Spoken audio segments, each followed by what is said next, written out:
How is it going, everyone? We have a U.S. Open Cup final tonight between Sporting Kansas City and LAFC. This will be an interesting game to see what happens. Obviously, I had posted earlier on Twitter. I don't know if you guys follow me. If you don't, make sure you do follow me on Twitter at MLS Moves. But we will see tonight if LAFC is able to break their losing streak in MLS Cup finals, or not MLS Cup finals, but just finals in general. They have recently lost an MLS Cup final, Leagues Cup final, CONCACAF Champions Cup final. I think they lost Campiones Cup last year as well. So we will see if LAFC is able to break this trend of losing finals. Now, they should be favored to beat Sporting Kansas City. I think the betting odds, they're favored to beat Sporting Kansas City tonight. And they got kind of a weird lineup tonight, too. They're playing with three in the back or two wing backs. A little bit of different lineup than traditionally. We'll see how that works out. Now, I mean, Sporting Kansas City is technically tied for the most U.S. Open Cup wins with Seattle. I think they each have 4. So they're one of the most successful team in this tournament.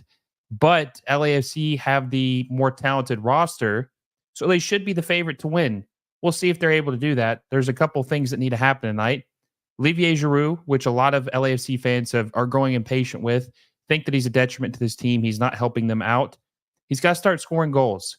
If he's on the pitch, he's got to start contributing. He can't just be a decoy, taking up space. He's got to start contributing, and they need to get him more involved in the aerial game, giving him crosses. And one of the things that kind of sucks with that is that they have Denny on the left side, Bogusz on the right side. I would have switched that up so that way they could cross the ball to him, but we'll see what happens and see if they do that. But they should win this match. And here's the thing with LAFC. It's kind of like a bad situation for them, I guess, with Steve Cherundolo. They are expected to win this game, okay? If they win this game, it doesn't really mean much because of who they're playing. They're expected to win. But if they lose this game, it's a very big deal because it continues the streak of Steve Cherundolo losing every single final he's played in since he won in 2022, or since his win in 2022 MLS Cup final against the Philadelphia Union. He would have lost every single final in between that. So there's a lot. If they win, it doesn't really help him save his job because he's going to have to probably win an MLS Cup or make it to another final this year to save his job.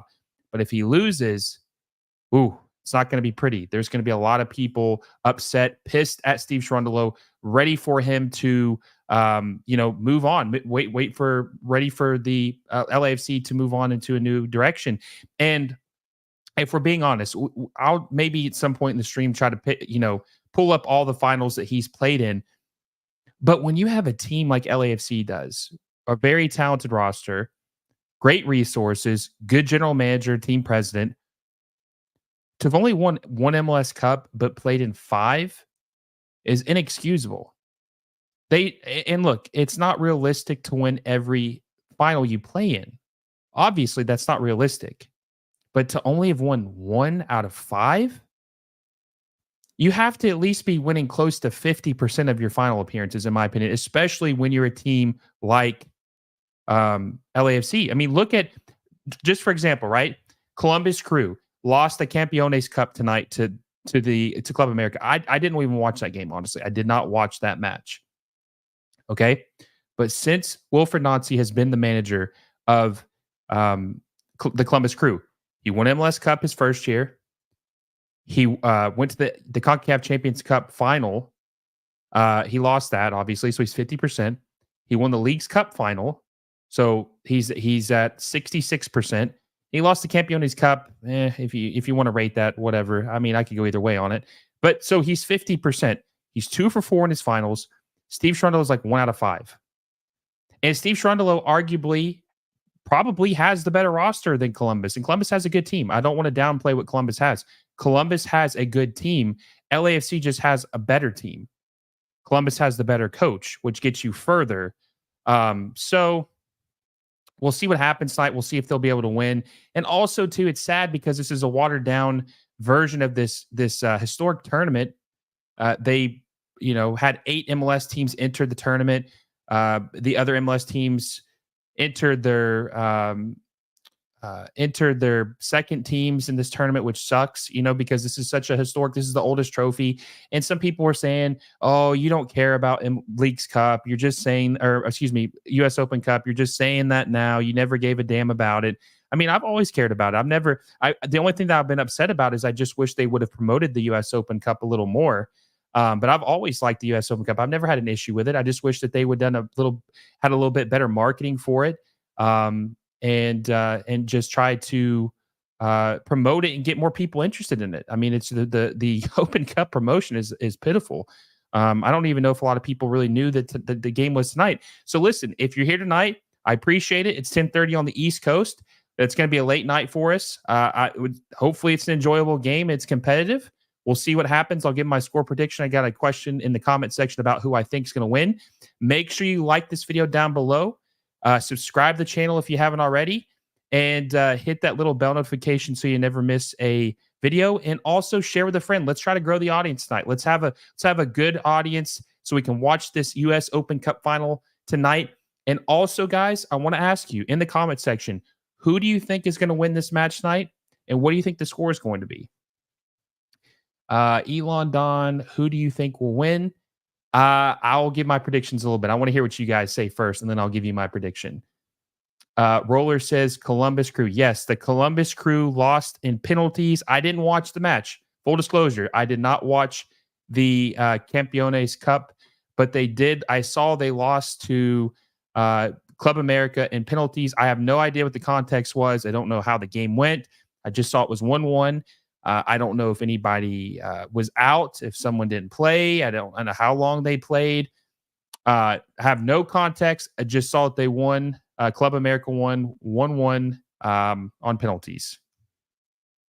Fat Kid 7 says, I'm so nervous at the stadium. Go LAFC. Is the crowd pretty good? I mean, LA traffic, it's 7:30.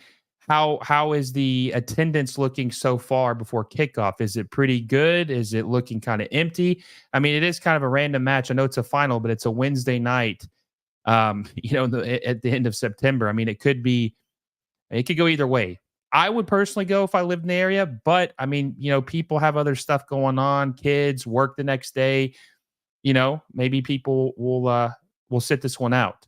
Mr. Heartbreak sends Eagles and the yellow and blue. I'm assuming you're talking about Club America winning the Campeones Cup. Like I said a minute ago, I didn't watch that match. I have no idea what the context is. I don't know. I just saw that they beat the Crew 1-1 on penalties. I'm looking at the stream right now. It looks like there's a pretty good audience or pretty good attendance for the match. Looks like there's, it looks about half filled up. Sorry, I'm just texting Nick from the Voices of Black and Gold, seeing if he's going to come on the stream tonight. It looks like it's a pretty good audience. So it looks crowd. I mean, half full. I mean, it's about to be kickoff. There's a lot of late goers in the match, so who knows? Roller says it's crazy to think about how Inter Miami could have won the U.S. Open Cup last season if Messi wasn't injured. That would have been the Leagues Cup, U.S. Open Cup, how it's looking right now, and the Supporters Shield. And they have a very good shot at MLS Cup. Yeah, I dropped a video today talking about Inter Miami. I had my friend Danny Solana on the other day. We did an episode talking about that. Make sure you check it out if you haven't already. Is Inter Miami the best team we've ever seen in MLS? Because they were able to win all these games without Messi and Suarez and Matias Rojas. And they have, they've won a lot of games with a lot of people out. So it makes you wonder, are they the best team of all time? I don't know. They got a lot of depth. They're a very good team. They have to win MLS Cup, though. In order to get that crown as the best team in MLS history, they have got to win MLS Cup. Mr. Reliable viewer of the show, appreciate your support. He says it's 3:35 a.m. here. He's in England.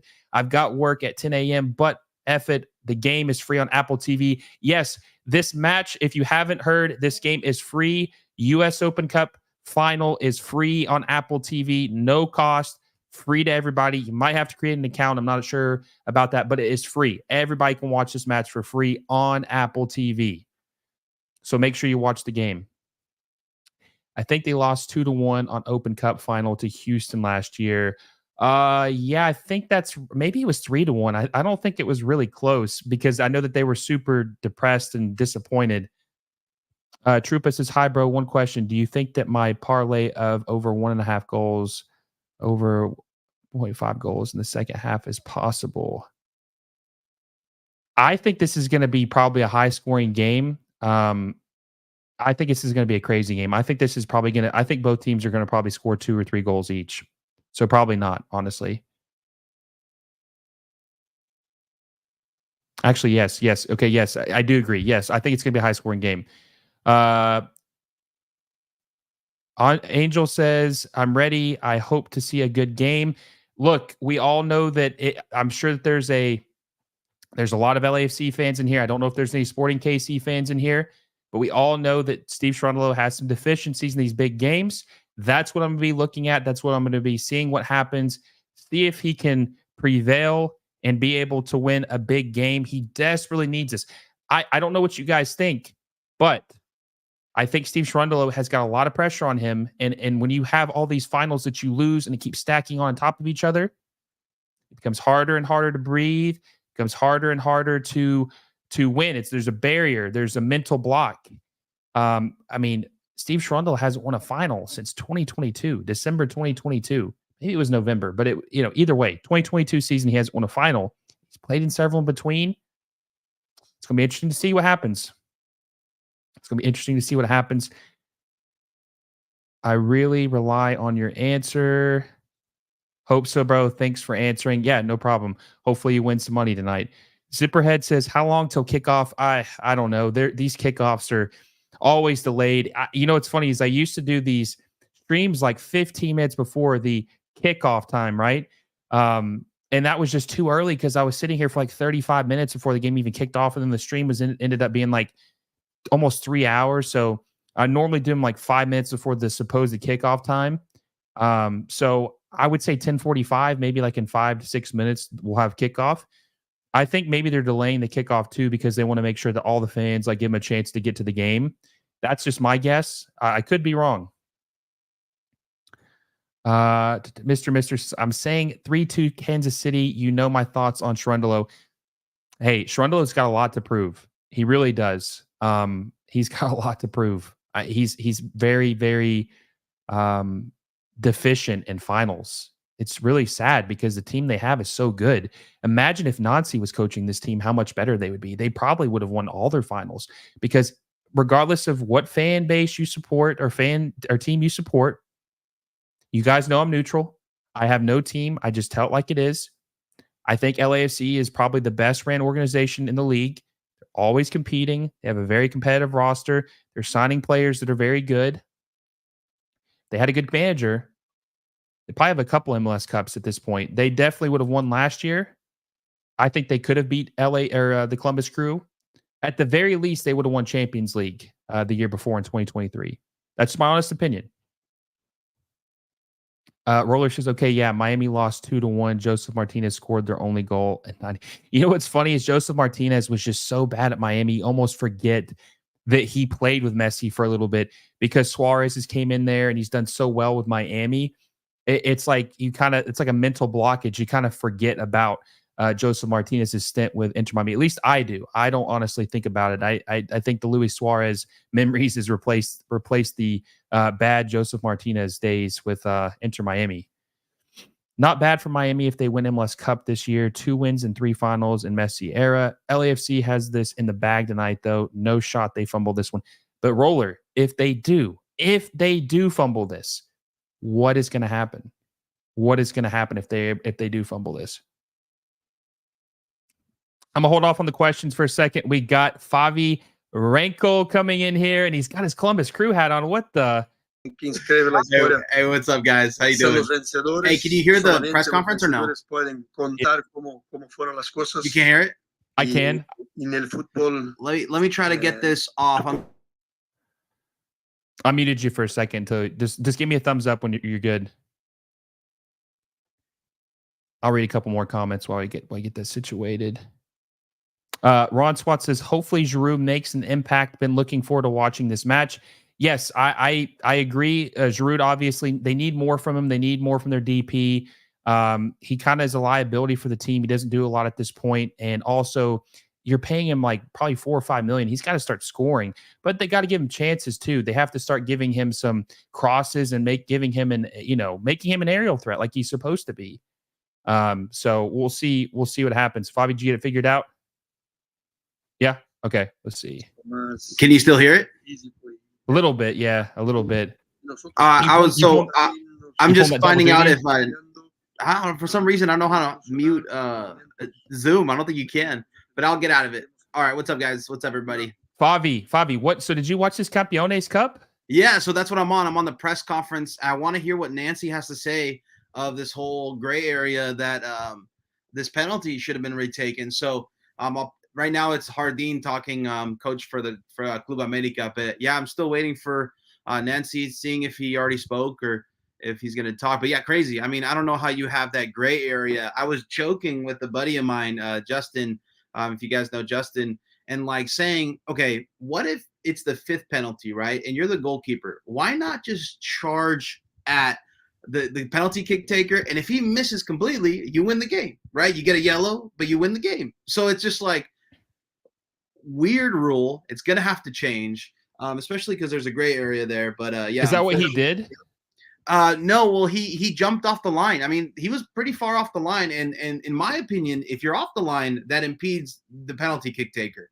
But they're saying that it didn't impede the penalty kick taker, and that he missed completely. And I don't know. I don't believe so. I think that either way, it should have been retaken because it impedes on the penalty kick taker. So that's what I'm saying. Like, why doesn't a goalie for the 5th penalty kick? I mean, because if you do this every time, you're going to get a red. But let's say you don't have a yellow for the 5th penalty kick. Why don't you just charge at the penalty kick taker a la MLS penalty shootout? And if he misses completely on the frame, you win. So it's a weird rule. It's a weird rule for sure. I'll be honest with you. I told the chat this. I did not watch any of the Campeones Cup final. I've been watching the show called Bad Monkey with Vince Vaughn. No free shout outs. It's a good show. Apple TV exclusive. Hey, Apple TV exclusive, just like this match, right? It's free on Apple TV, by the way. Yeah. So I actually didn't watch it. I knew tonight was going to be kind of a late one at 10:45 on the East Coast, man. So I just kind of like, sometimes you got, listen, as much as we love soccer, sometimes you got to dial back the intake, man. You got to keep it fresh. Can't have too much. So I honestly didn't watch it, but I want to get because I know you have a limited amount of time. I want to get your opinion on tonight's game. We have LAFC, Sporting Kansas City. We got Sporting Kansas City, who is tied for the most U.S. Open Cup wins. They got 4 with Seattle. And you have LAFC, the new kid on the block, the team that's consistently playing in championships, but they're losing them. They only have 1 in the last couple of years under Shrundalo. So what the hell happens tonight, Fabi? What do you expect that's going to happen? Yeah, look, I mean, if you're LAFC or a fan, you're going to want to finish this game before 90 minutes. And that's because, 1, you guys are exhausted, and 2, you're up against Melia, a guy who's blocked so many penalty kicks. It's kind of ridiculous at this point. And I just think the longer this game goes tied, the better it looks for Sporting Kansas City. And they're just going to try to scrap this game out and then reach that penalty kick shootout. And then if it's 50-50 in a penalty kick shootout and you have Tim Melia, shoot, I would sign up for that all day if I'm Sporting Kansas City.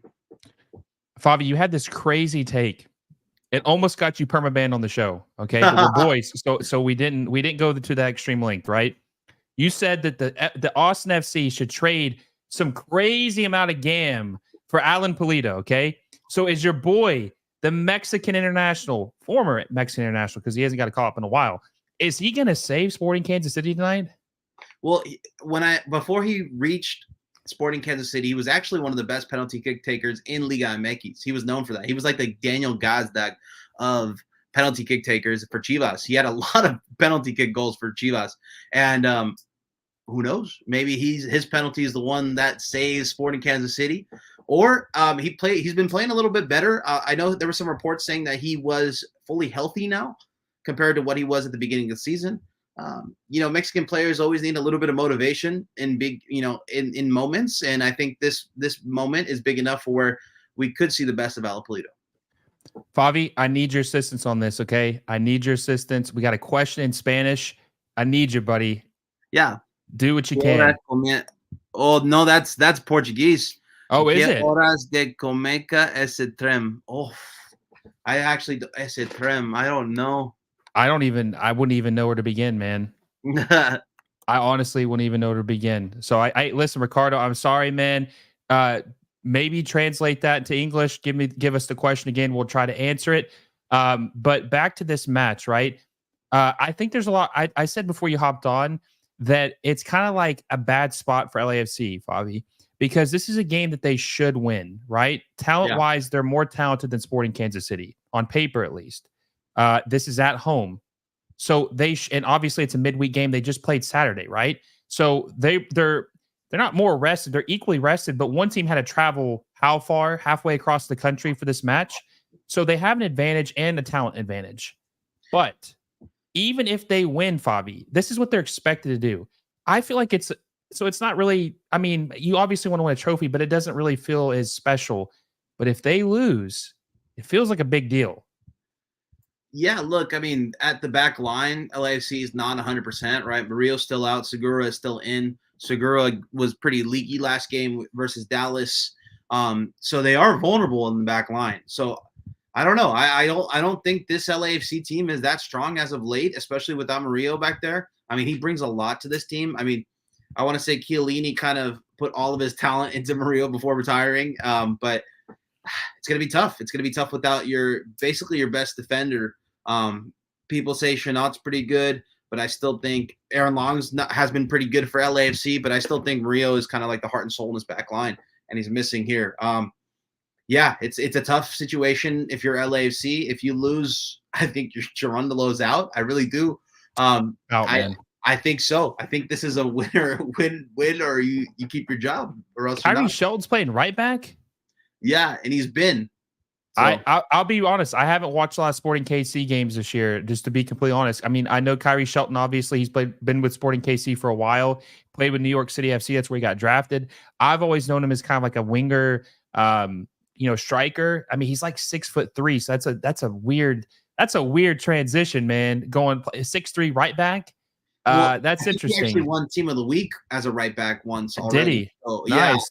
I remember seeing a comment saying that, but I have to double check that. But yeah, imagine Denny Bwanga versus Kyrie Shelton on that side. That's kind of crazy. Or not that side, but maybe if they switch. Yeah, no, exactly. Hey, guys, listen, if you haven't already, make sure you like this show and subscribe to the channel if you're new. Also, this match is free. So make sure you go to Apple TV and watch this game. I mean, it's free for everybody. You don't have to have a subscription. You might have to have an account or create one. I'm not 100% sure. I've already got an Apple account. So I don't know about that, but I do know this game is free for everyone. No charge. So yes, it's on Apple TV. Yeah, I just think Dolo's days are numbered, man. I think I talked to Justin earlier. I actually talked to him for a while, and I was telling him that I just think Dolo is I told him I think he's complacent. I think once he won that first MLS Cup, he kind of thought like, all right, we've arrived, we're here. There's not really much left to do. Like, I've done what I need to do, what Bob Bradley couldn't do. So I think Dolo really hasn't really had his feet to the fire, like felt like any sense of urgency. So I'll be interested to see how he comes out in this game. We just kicked off, by the way. We're 21 minutes late. You gotta love those MLS kickoff times, or maybe it's not technically an MLS game, but it's an two MLS teams. Yeah, I think that, man, his days, I just think they're numbered, Favi. This team doesn't want to be lost another football club or lost another final club. They don't want to be that LAFC. They want to be team. They're, like I said earlier too, they want to at least be 50%, man. I didn't watch the game, but I can do the math on this. Wilfred Nancy and Columbus Crew, 50%. He won his MLS Cup, 1 of 1. He lost his Champions League final, 1 of 2. He won the League's Cup, 2 of 3. He lost Campione's Cup, 2 of 4. He's 50%. Hell, I think Dolo's like 1 out of 5. Well, so going back to the Kyrie Shelton, I actually did look it up. It says Sporting Kansas City defender Kyrie Shelton was named to team of the match days. So nice. He's a defender now. But yeah, I honestly think if Dolo doesn't win this, he's out, and no matter what they do in the playoffs. Yeah, I don't know if they win MLS Cup, do they stay? that Okay, could save him. No, that could save him. But let's be honest. If they win this, they're not winning MLS Cup. If they lose this, I mean, they're not. I don't think that's going to happen. Yeah, Giroud hasn't really kind of meshed with this team. I actually think Marco Reus has meshed with the Galaxy a little bit better than Giroud has with LAFC. And shoot, I don't know. I really don't know. Let's see how this game comes out. But I think, like you said, I agree with you. His days are numbered. I mean, San Jose is probably looking to pick him up afterwards, but we'll find out about that later. We got a couple comments too. I got a couple MLS-centric ones. We'll ask those in a second. Hello, my name is says Dolo out at this point. I agree. I think he's got to do a lot to save his job. I think he's got to win MLS Cup this year to save his job. Even if he wins this one, I think this is watered down. Like I said, this is watered down. This is not the normal. This is not your mother's U.S. Open Cup, man. This is 8 MLS teams and a bunch of second teams. So it's just so. I mean, look, that's what I said earlier. If they win it, okay, good, you took care of business. If you lose it, the pitchforks are coming out, and the LAFC fans, the switch up, man. You're gonna get some Sporting Kansas City fans mad if there's any in here, bro. I don't have one. Yeah, we have to get you one, man. We have to get a Sporting KC fan to send you one in the mail. Where you at? Angel says, "How long is Murillo out for? Do you know what his timeline is?" Yeah, so he should be coming back pretty soon. They were saying before the playoffs, but it's kind of, to me, I thought it was a little bit of a shocker to not even see him in the lineup at all. So I think they're just holding back on that for sure. Yeah, there's only so there's a couple teams that are just out of whack. Like some teams got 4 games left, some teams got 5 games left. Hell, some teams got 6 games left, right? If I'm not mistaken, I think LAFC have like 4 games left in the regular season. So they're probably just holding back a little bit to make sure everybody's healthy going into the playoffs, because that really matters, especially for Dolo if he wants to keep his job. So that's what I'm assuming is going on with that. He's maybe Murillo is, just trying to be cautious with him, make sure he doesn't re-aggravate anything, and he's good for the playoffs. They're definitely going to need him. If they don't have Murillo for the playoffs, I mean, right. I don't know about this. I don't know too much about this new center back they signed, the Brazilian. I've heard he's kind of injury prone as well, which is the last thing they honestly need. But I heard when he's healthy, he's really good. Really good. Yeah, I mean, that's a lot of times when it becomes fitting the bill for a center back that comes over and has high hopes. A lot of times it reminds me of Nathan for San Jose, a good center back, but always injured.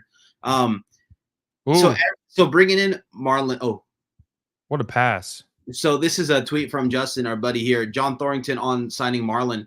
It pretty much had everything to do with Jesus Murillo's injury when he went down in the Leagues Cup final. At the beginning of the year, as we analyzed and put these roster together with these 2 center backs. So then we shifted it to 3 center back system, which requires more CVs. So it is an MCL injury. So it is a big one. Let me see here. Well, I know he failed a physical. That's why he was they were able to sign him so late. I want to say he was going to sign with a Saudi team, but he failed. And I think that I was talking to a buddy. I can't recall which one of my LAFC friends. Keep in mind, I'm friends with everybody. There's, like I said, no team supported here. I'm friends LAFC, LA Galaxy. I'm the bridge between El Trafico, I guess you could say. But one of my friends was telling me that that's why they were able to get him on such a good deal, because maybe they overlooked his injuries. Maybe they're like, hey, we'll pass him on his physical, get him on a sweetheart deal. I don't know if he's technically a TAM player. I don't remember the press release on his signing. I don't think he is, but maybe he will be next year. But I think they got a very good deal to sign him, Favi, because of his situation. And so I see what happens. I looked up the Murillo stuff. It looks like they're not trying to rush him back before the playoffs. So the intention is to have him for the playoffs. It looks like it's a little bit of a serious injury, but again, no rush before the playoffs. What is your thoughts on real quick on Giroud? A lot of LAFC fans are very disappointed with him so far, thinking that he was a mistake to sign. and that he doesn't fit this team. What's your thoughts on Giroud so far through like I think he's played 5 or 6 matches at this point? Yeah, honestly, look, it's everything that we said, right? I mean, I remember coming on the show and saying, is he going to be able to keep up with the pace of LAFC? But if you're an MLS team and you have the chance to sign Giroud, you're doing it, right? So it's a weird situation where I want to say that he wasn't the best fit, but this guy, again, is one of the best strikers in the world. So you almost have to give him time to adapt, because if you don't, this is a wasted opportunity to have a legend on your team. But shoot, man, Bogusz, Kike Oliveira, and Bowanga were just flying at that point. And now it looks like they're having a hard time integrating this world-class striker into this group. And it's truly shocking to me. Hopefully it finds its way into the playoffs, but or he can find his way in set pieces, because that's where he can win his bread and butter right now. Yeah, and also too, I'm surprised that Dolo hasn't done a better job of trying to get him involved. They have Denny and Maddie playing as inverted wingers when they could be putting them on opposite sides where they could get some more crosses and try to get Giroud involved. Giroud strikes me as a player, which I've watched him at Milan, I watched him at Chelsea, I watched him at Arsenal, I've watched him throughout his career. I feel like once he gets that first goal off his back and he's able to finally find the back of the net, that it's just going to be like the floodgates are open. Get him that confidence, man. It doesn't matter where you played or how long you've played. These are still, humans, man. Like, confidence is key. He's got to get that first goal in, I think, to really set things up. I mean, he's in a new place. He's flew halfway across the world. He's just looking for that little boost of confidence. And maybe that starts tonight, but I think the longer it goes on with him having a scoring drought, is going to make things even worse and more complicated. And like I said, the fans are already growing impatient with him. Yeah, especially with the guy of his resume, right? I mean, you expect him to come in, especially too, you have Royce coming in on the other side of town, making a direct impact on how they're playing now too. So, no, it is interesting, and it's going to be exciting to see how this plays out, especially if they go deep into the playoffs and then it becomes Giroud, Royce, and Royce just looks like he's outplaying Giroud by a mile, right? So, yeah, I'm going to have Mo on here from Mo Football TV, huge excuse me. Sorry, Mo, I didn't mean to say that. St. Louis City SC fan. So I'm going to have him on in a little bit after when you hop off, and I'm going to ask him a little bit about that, because he's a big. Ooh, what a shot by Polito. Hey, what was I saying? That game just went up a mill if Austin FC's calling. At least 150 international slot. Hey, I'm going to ask him though about he's a big French national team fan. I'm going to ask him a little bit about Giroud and what he thinks maybe if Griezmann when he comes next year, if what that's going to do for him, and maybe help him open things up. Yeah, I mean, that's why you bring in Giroud, right, to get the final prize, which is Griezmann, and that's why you bring in Vela too now. So they're all in on Griezmann, that's for sure. Here, let me see if I might be able to bring Mo in here with you. Just give me one sec. Playing around with this layout a little bit. There we go. Mo, what's going on, man? Oh, I heard it all. Yeah. SKC fan, ouch. Listen, I corrected it quickly. I corrected it quickly. I knew my mistake as soon as it came out of my mouth. Mo, I made a clip of it already. Don't worry. Oh, it's got dirt. Hey, people said that they're having such a bad season that you're switching allegiances. It's been happening all season since LAFC. It's France FC, I guess that's how. Jose so you're switching up on them. Oh, okay. So no. That's what Jose from Ghost TV keeps calling it. Now it's France FC because clearly they have three French guys plus 4. So we know your backup club now. It's not Sporting Kansas City. It's LAFC. No, I'm through and through St. Louis. I'm loyal. Yeah, Fabi's not loyal these days. He don't have a club. He just you saw him. He started off the show with a Columbus hat on. Now he's got an LAFC hat on. He's just rotating. He's loyal to the league. He went Columbus. There you go. Loyal to the league. I like that, Mo. Thank you. Here's the thing, though. As soon as Sporting Kansas City scores first and they're up, you're going to see him slowly. He said he didn't have one, but you're going to see some Sporting Kansas City hat come out of nowhere. He's going to pop it on, and he's going to take off his LAFC hat. We can change this one, hopefully, a little bit. Is that San Jose? Yeah, we can change the logo a bit. I don't will know. Hey, flood his mailbox with St. Louis gear if I he puts ever his see sport, it. Yes, Dude, I need to get out to Casey. St. Louis. That's what I need to do. we're waiting. I know. Soon. Hey, Yes. so what do you are you surprised, Mo, just to get you involved with this and ask you about Giroud because you've been following his whole career. Are you surprised that he's struggling with LAFC, man? Like, I mean, a lot of people believe that they're not using him the correct way, which I think is a point, but are you surprised that he's struggling to really find the game with this LAFC team? I think from what I've watched from LAFC play, and like you mentioned, you know how Bogus and wow, I forget. I just Denis went blank Bouanga? yes, Bouanga. You know how they're all playing in this on the same side almost. But Mhm. if you watch Giroud, when he played at Chelsea or even the French national team, they actually have two other forwards on the left and the right that do most of the running, and they're like more creative. And he's more of the striker that's like, you know, holding striker. So he will hold the ball in the box for the guys to come and play and score. But then once it's like a free kick, that's when his header comes into play. So he's more like you know, he will help be the creative striker, but come to push, that's when he's going to score the goals from there. But he will look into like, you know, the Griezmann will be like the perfect guy for him because Griezmann will do all the creative work, you know, from midfield all the way to the box. And then if Griezmann gets him the ball, he will take shots or he will hold the ball for Bouanga or Bogus or someone else to finish it. So I think it will take a little time. You know, he was not the best striker in the world, you know, on day one for either Arsenal, Chelsea, or I think Montpellier too. So, you know, it takes a little bit for a striker to get to know his teammates, right? It's Oh yeah, no, and also too, I think that you know, I said this earlier. It's weird, you know, in Europe, you're normally making moves in the summer where you can really build that chemistry with your team mhm. before the season even starts. He's moving halfway across the country, more than middle of the season for MLS, coming off of Euros, so obviously not really a break, especially at his age. You know, from play the normal summer break. So I think there's a lot of factors with it. And like you said too, people really forget to mention how much of a playmaking striker he is. I mean, he led the Serie A last year in assists. Yep. So I think that he just like you said, he just needs some time. It's only been 5 games. I think LAFC fans panicking. I think it's more of they hear the name and they expect the results to follow like immediately, right? Like you get on the pitch and you start, you know, scoring goals immediately and getting assists, but it's going to take some time for him to really gel with his teammates.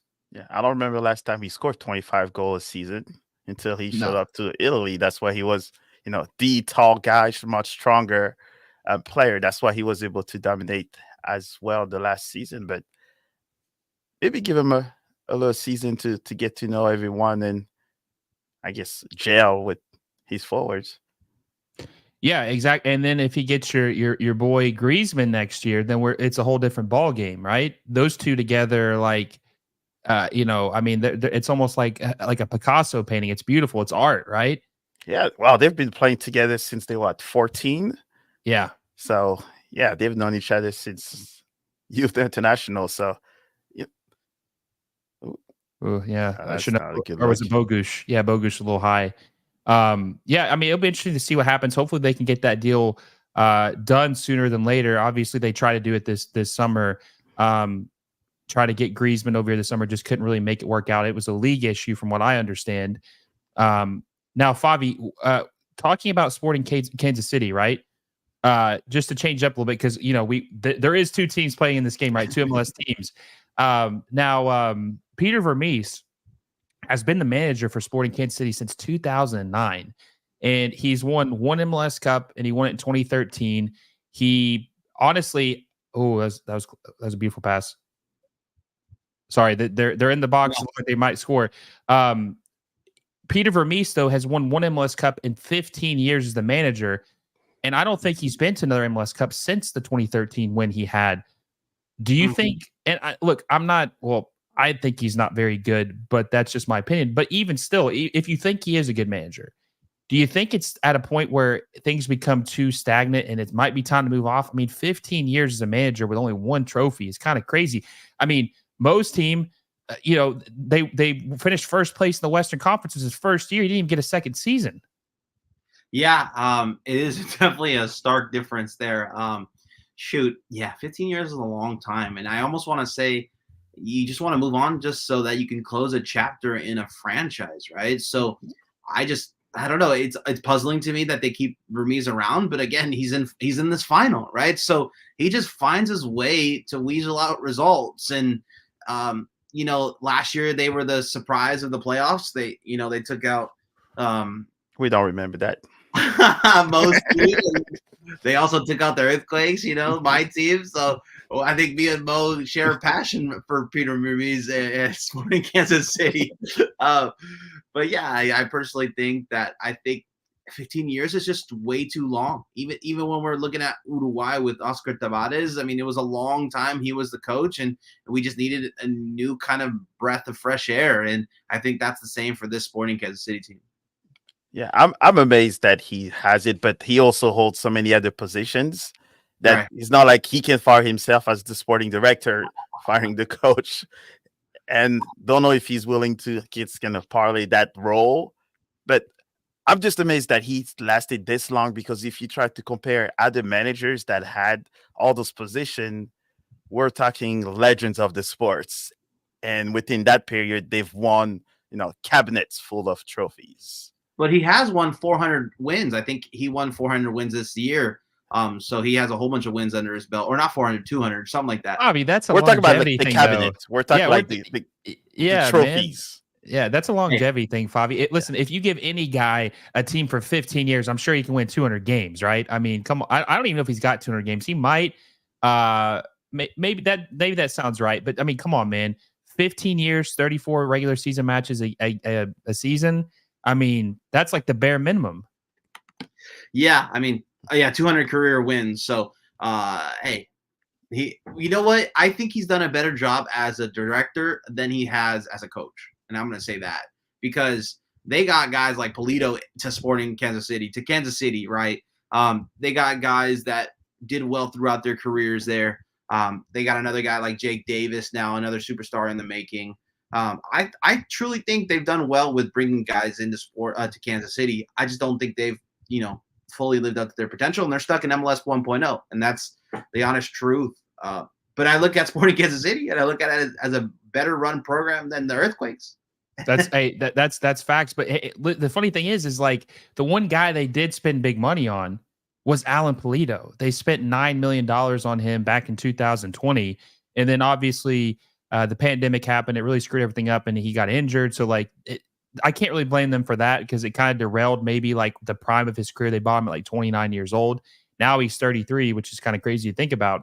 But they haven't really, like you said, they have not kind of shifted to the new current MLS model. Like you said, even Sporting Kansas or San Jose bought Hernan Lopez, right? I mean, he costs like what, 7-8 million? Yeah, around 6 to 8. Yeah, you're right. And he's good. And look what he's done for the team. I mean, I was telling Justin this earlier, right? Parity MLS is over because there's so many teams that have like, when you got a salary cap league of like $2 million, and yes, parity is there. But when you have all these U22s, TAM, GAM, DPs, all that stuff, now an LAFC, now an Inter Miami can get more bang for their buck. They can get more with little. So that's what's going to separate these teams. Why else is LAFC in 2 back-to-back MLS Cup finals? Why are they in 5 finals in the last 3 years? Because they have a good team and they're able to build it with these resources. Now, I say all that to say this. I want them to have more resources. We want to see better football than that. But the parity is essentially gone if you don't spend. You cannot compete in MLS today if you don't spend any money. Mo, sadly, I'm not trying to pick on you, Mo. I'm really not trying to pick on you. But your team, they didn't spend anything this offseason, and that's why they had such a slow start. They didn't add anything of significance, and that really hurt them at the beginning of the season, which initially they used Bradley Carnell as a scapegoat, and he lost his job. Yeah. And I think for that part of City, I think what we've seen from Lutz specifically, he has the players that he had in mind for it. Like Tuchel, for example, it was just I guess his previous German team that was trying to play hardball on knowing that his contract was still over, but they still wanted a high price for it instead of just waiting. So that's what happens. That's what during this transfer, he was able to come for free. And as you can see, he has scored in every game he has played so far. So I think it's just, smaller team cannot really spend $9 million on a player because that's almost majority of our roster. But, the recent changes that we've had, the city that you've seen Leagues Cup is totally different than the city you see now. And all of those players that came in were part of his plan from the very beginning. So it was not, emergency transfers. Yeah, and maybe we will see this. We will see maybe them spend more strategically like they have, but be a little bit more urgent. Not wait until the summer transfer window to do something. Maybe we'll see maybe a couple additions in the winter like they didn't do this past winter. Maybe we'll see them do a little bit more to try to get this team in a better position earlier on in the season. And they still thought that it would have been so bad. That was the comfort. They were in first place. It's kind of rare to see that type of drop off, and injuries did not help. So I think I think one of the things that people kind of forget too is that every other team has improved. Oh, that's close. Johnny Russell. That was a good save by I love to Hugo hate that Lloris. guy. Yeah, he's crazy, man. Yeah. Let's see this replay on this from distance too. Yeah, he's good.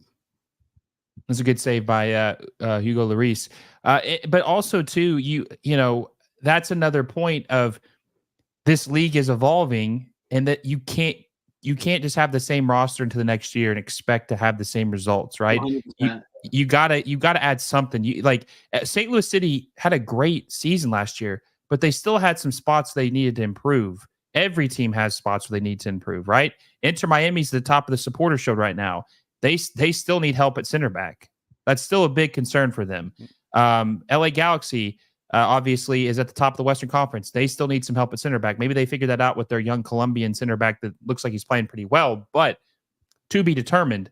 Every team can improve from year to year, and if you don't, you get left behind. Hell, even San Jose, they spent all this money on Lopez, and they're still the worst team in the league. They're going to get the wooden spoon this year. I think they have 17 points this year, which is crazy. Hey, crazy. We talking about San Jose right now, dude? Yeah, dude. I'm putting your team on blast, man. No, but I don't even know if any of the fans are even showing up to the games. San Jose? Yeah. What is there? Is there 1,000 fans going to games? A ghost town, but it's always, unfortunately, it's been a ghost town since Almeida. And that's the honest truth. And the stadium makes it look like a ghost town too. So that never helps either. But yeah, I don't know. San Jose has to do a lot of things. Personally, I don't think a coach coming in right now is going to be a difference maker. I really don't. I think this team will never heal until the A's are gone, because the owner is the same. Fisher owns the A's and the Earthquakes, and there's just a lot of bad taste in people's mouth when it comes to the Earthquakes because the person's connected to both, right? But Fabi, what happened to the original Earthquakes? They're in Houston. Okay, I think history's going to repeat itself. I think they're going to move. I think they're going to Vegas. I wouldn't put it past anybody. And it sucks because this fan base is now going to lose another team if that happens. But shoot, I really don't think MLS lets this area, San Jose Bay Area, go without a team for too long. So they'll do it differently though. They'll do what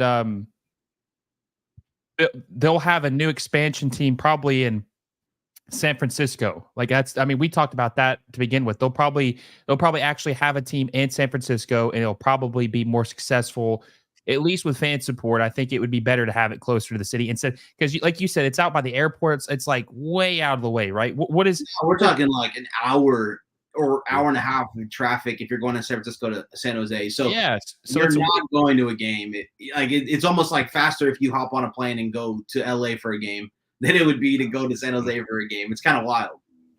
And Mo, we're in the era where these stadiums have to be downtown now or somewhere close to downtown. If you don't, it just absolutely kills the project, the enthusiasm. And you see all these teams who are older MLS clubs where their stadiums are like an hour outside of downtown, and it really does hurt the fan sport. I think that those are the teams that struggle. St. Louis City SC, I mean, it's pretty damn close to downtown, right? If it's not considered downtown. Right, Spank. It's pretty much at the entrance, depending on the highway you're on. It's literally you drive through the highway, you see the stadium and the aquarium center right next to it, and the wheels. So yeah, they pretty much nailed it on that part. Now, even though I live in the county, but it's what was kind of crazy was I was in Sacramento, and the first store downtown that I really recognized was a Sacramento Republic store, and I was like, wow, that's actually pretty crazy.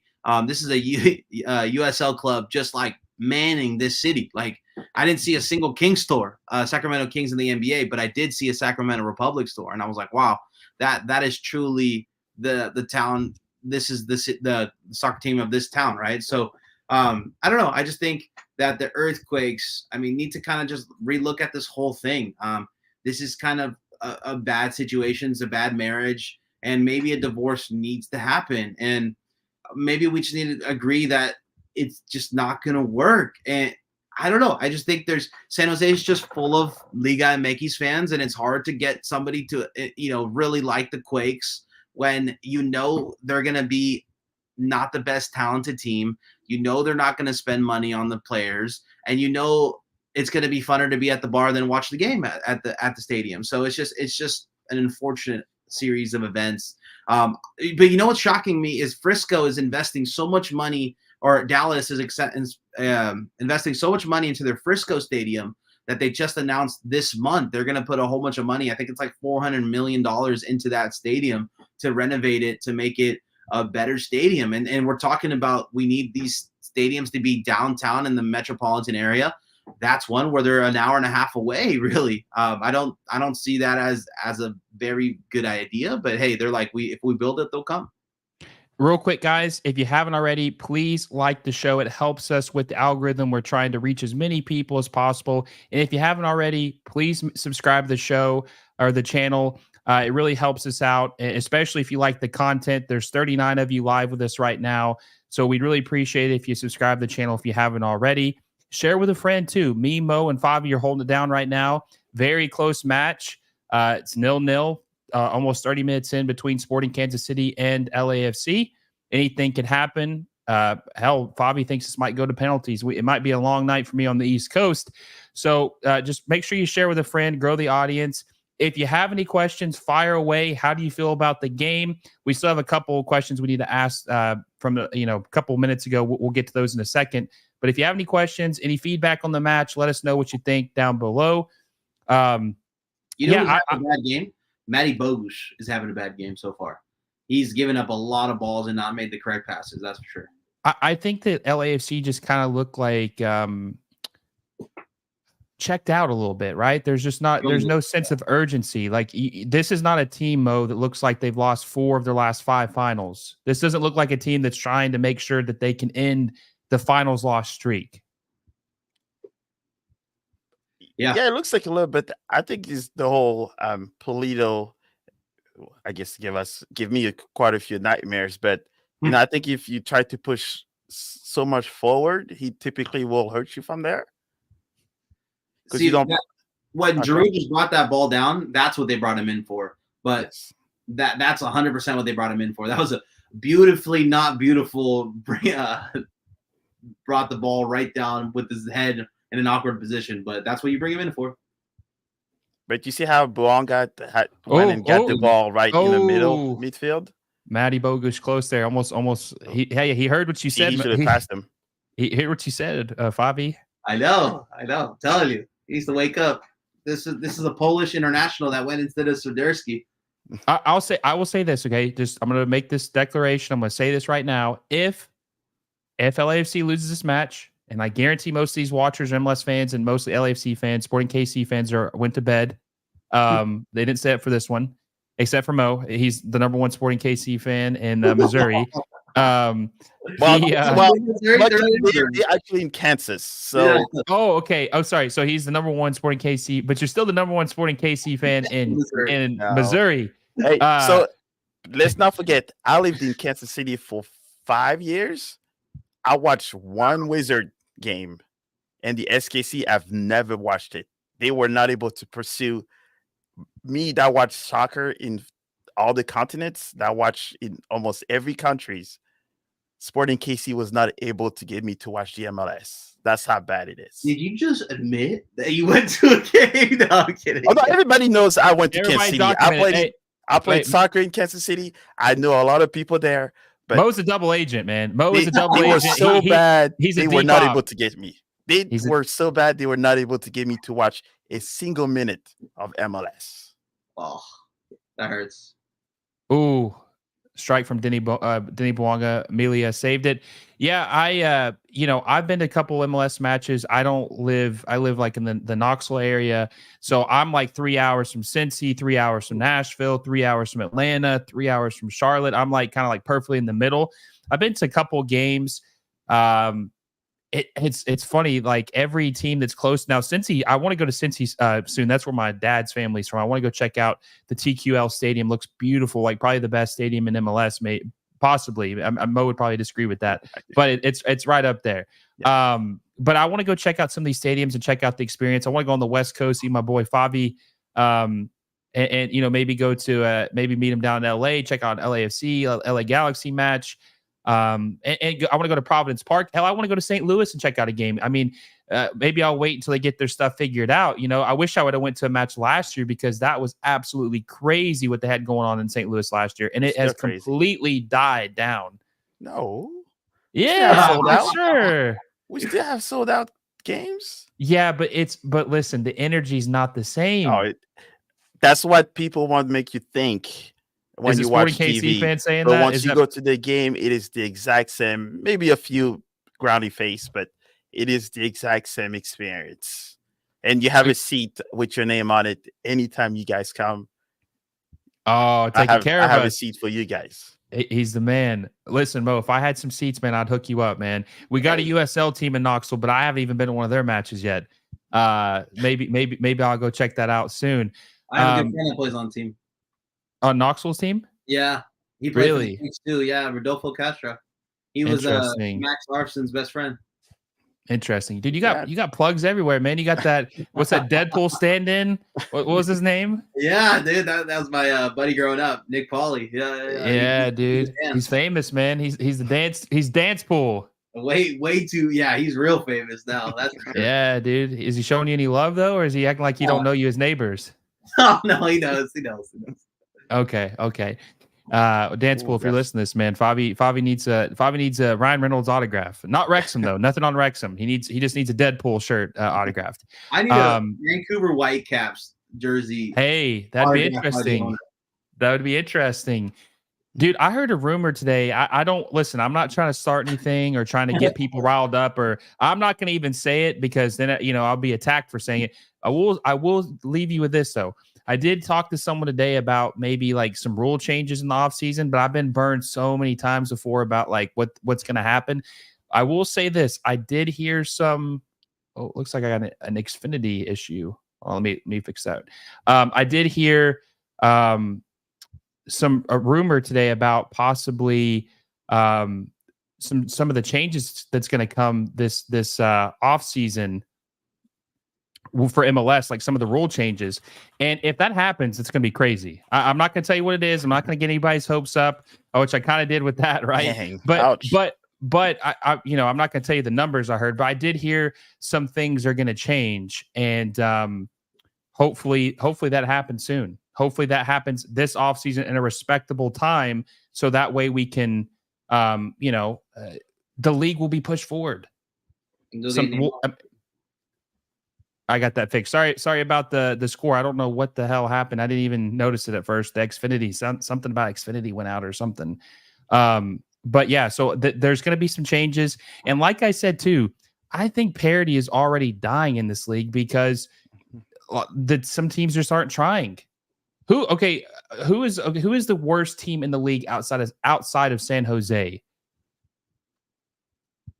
this season. I'm trying to think of who's in last place in the East.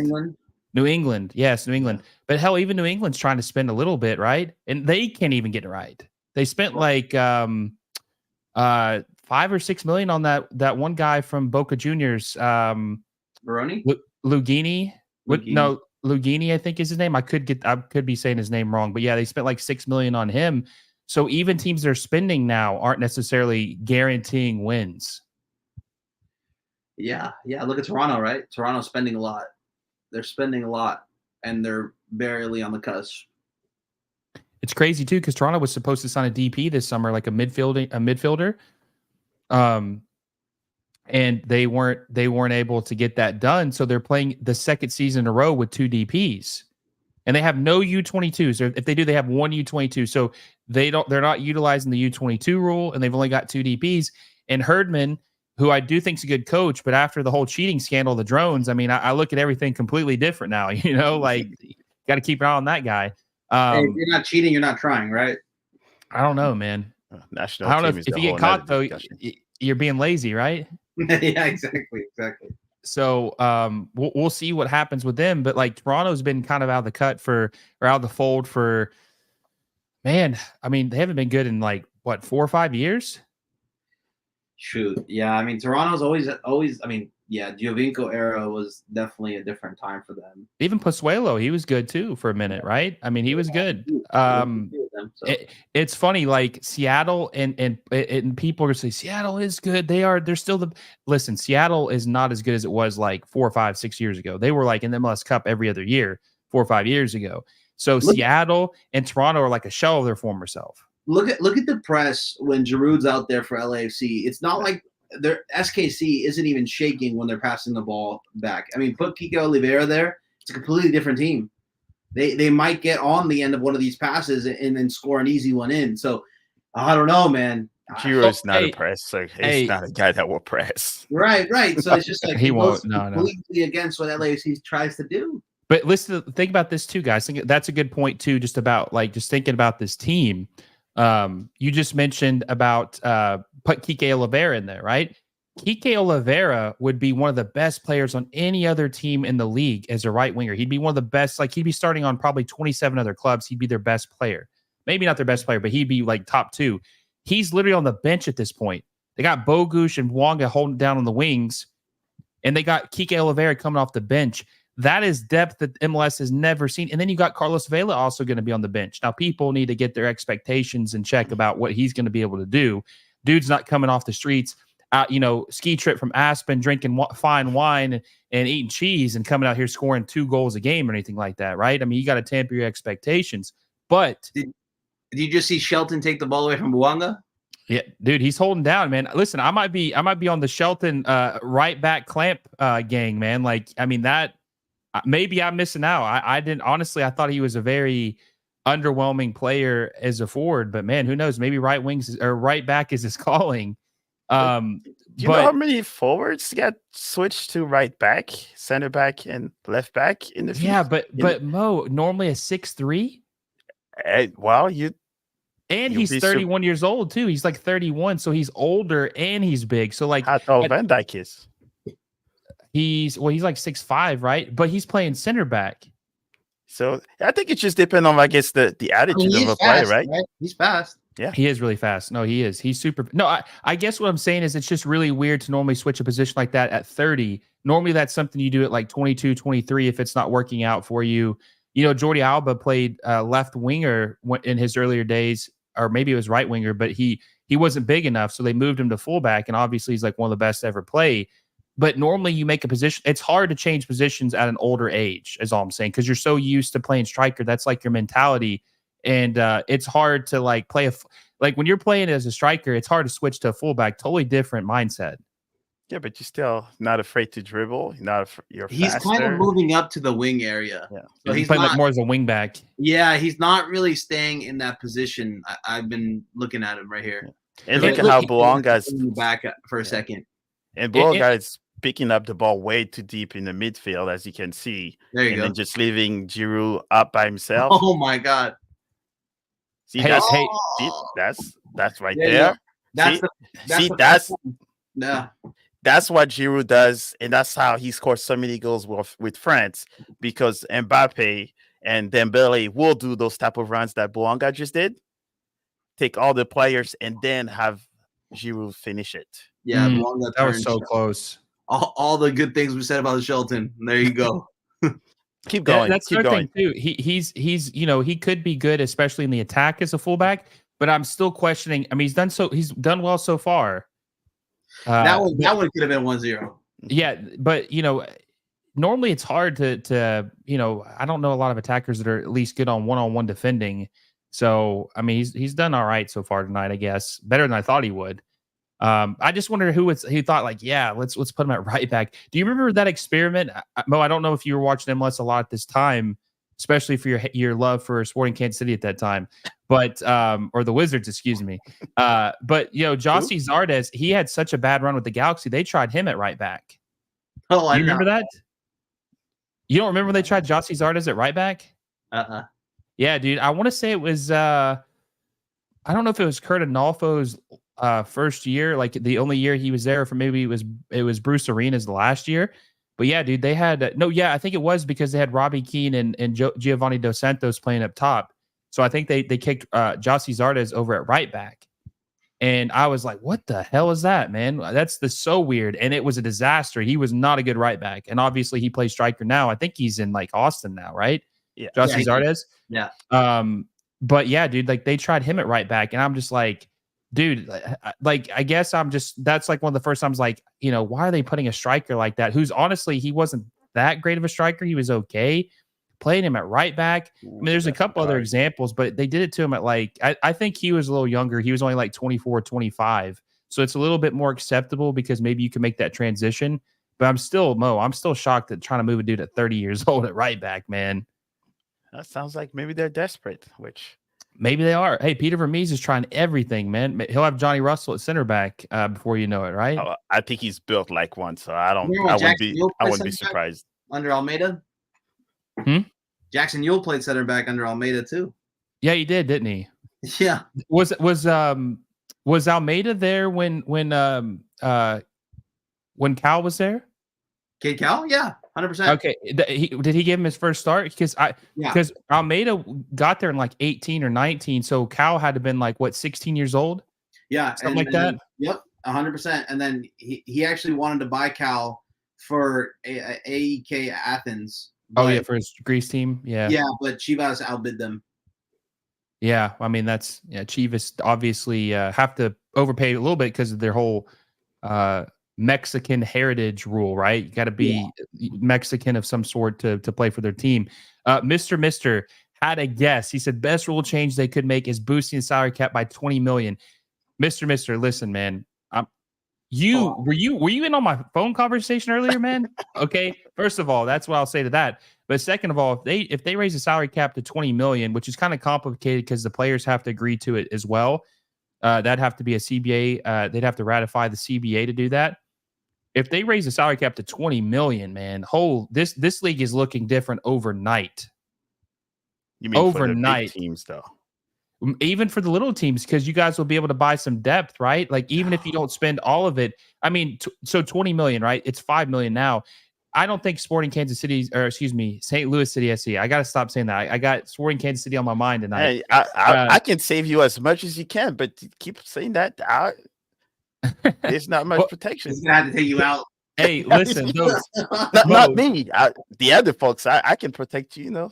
St. Louis City SC is not going to spend the 20 million, but they might spend 10 million though, which is double what they're spending now. Hey, Will, they already called someone zombie out there in St. Louis. They're gonna have another person, dude. They have MLS transfer zombie, dude. Really? I think maybe in 5 years, maybe start to see the 5, 8, 10 maybe. But now I don't think so. Hey, listen, don't let people dream, Mo. Let people dream. Anything can happen. Hey, anything can happen. We need you in there as a GM, man. Spend that money, right? Get the ownership group fired up. I told Lutz he can send me back to Europe, and I will pick up all the good friends I know that don't cost a lot of money and we'll make it happen. Get the bargain deals, huh? Hey, I'm Parisian, so that's how we build the French national team. So, hey, we have so it's halftime, guys. It's 0-0. You couldn't ask for a better half for Sporting Kansas City, right? Things have, I mean, they're playing on the road. They haven't conceded a goal yet. They're very much in this thing.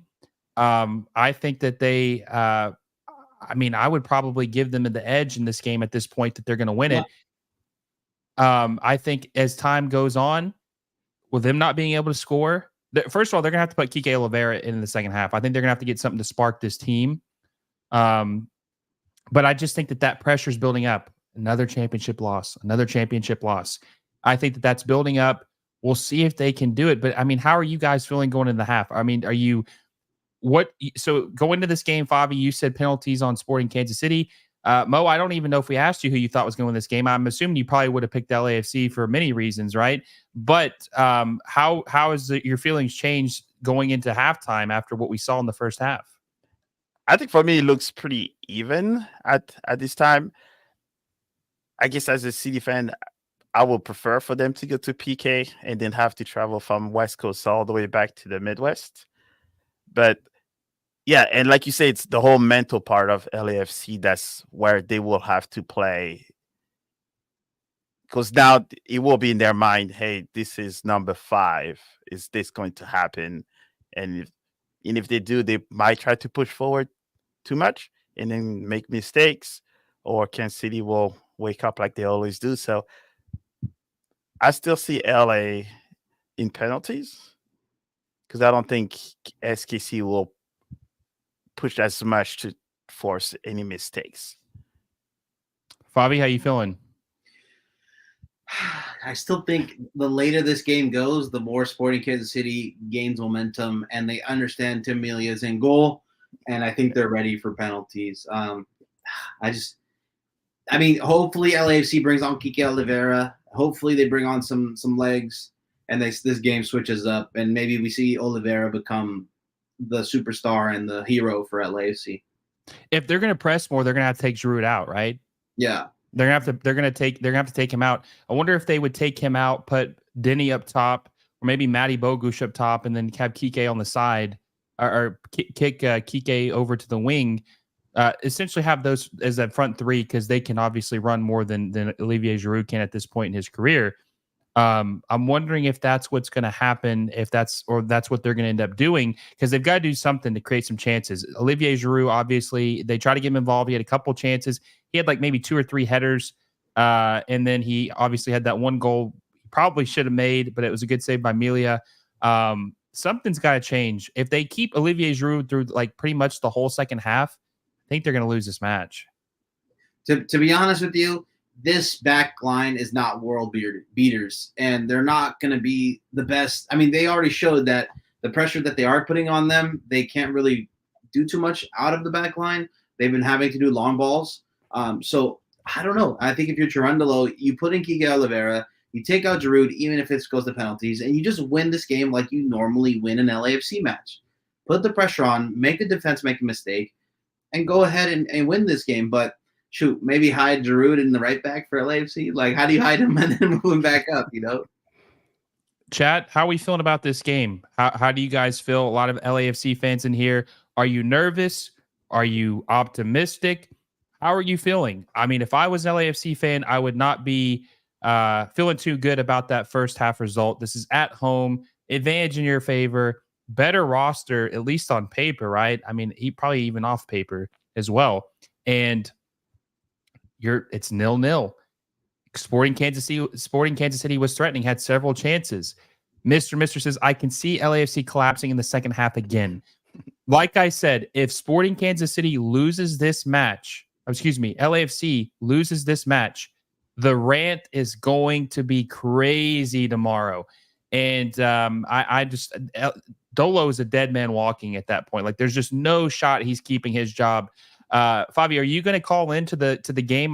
Did they do Zoom press for this afterwards? Are you going to call in after the match if they lose?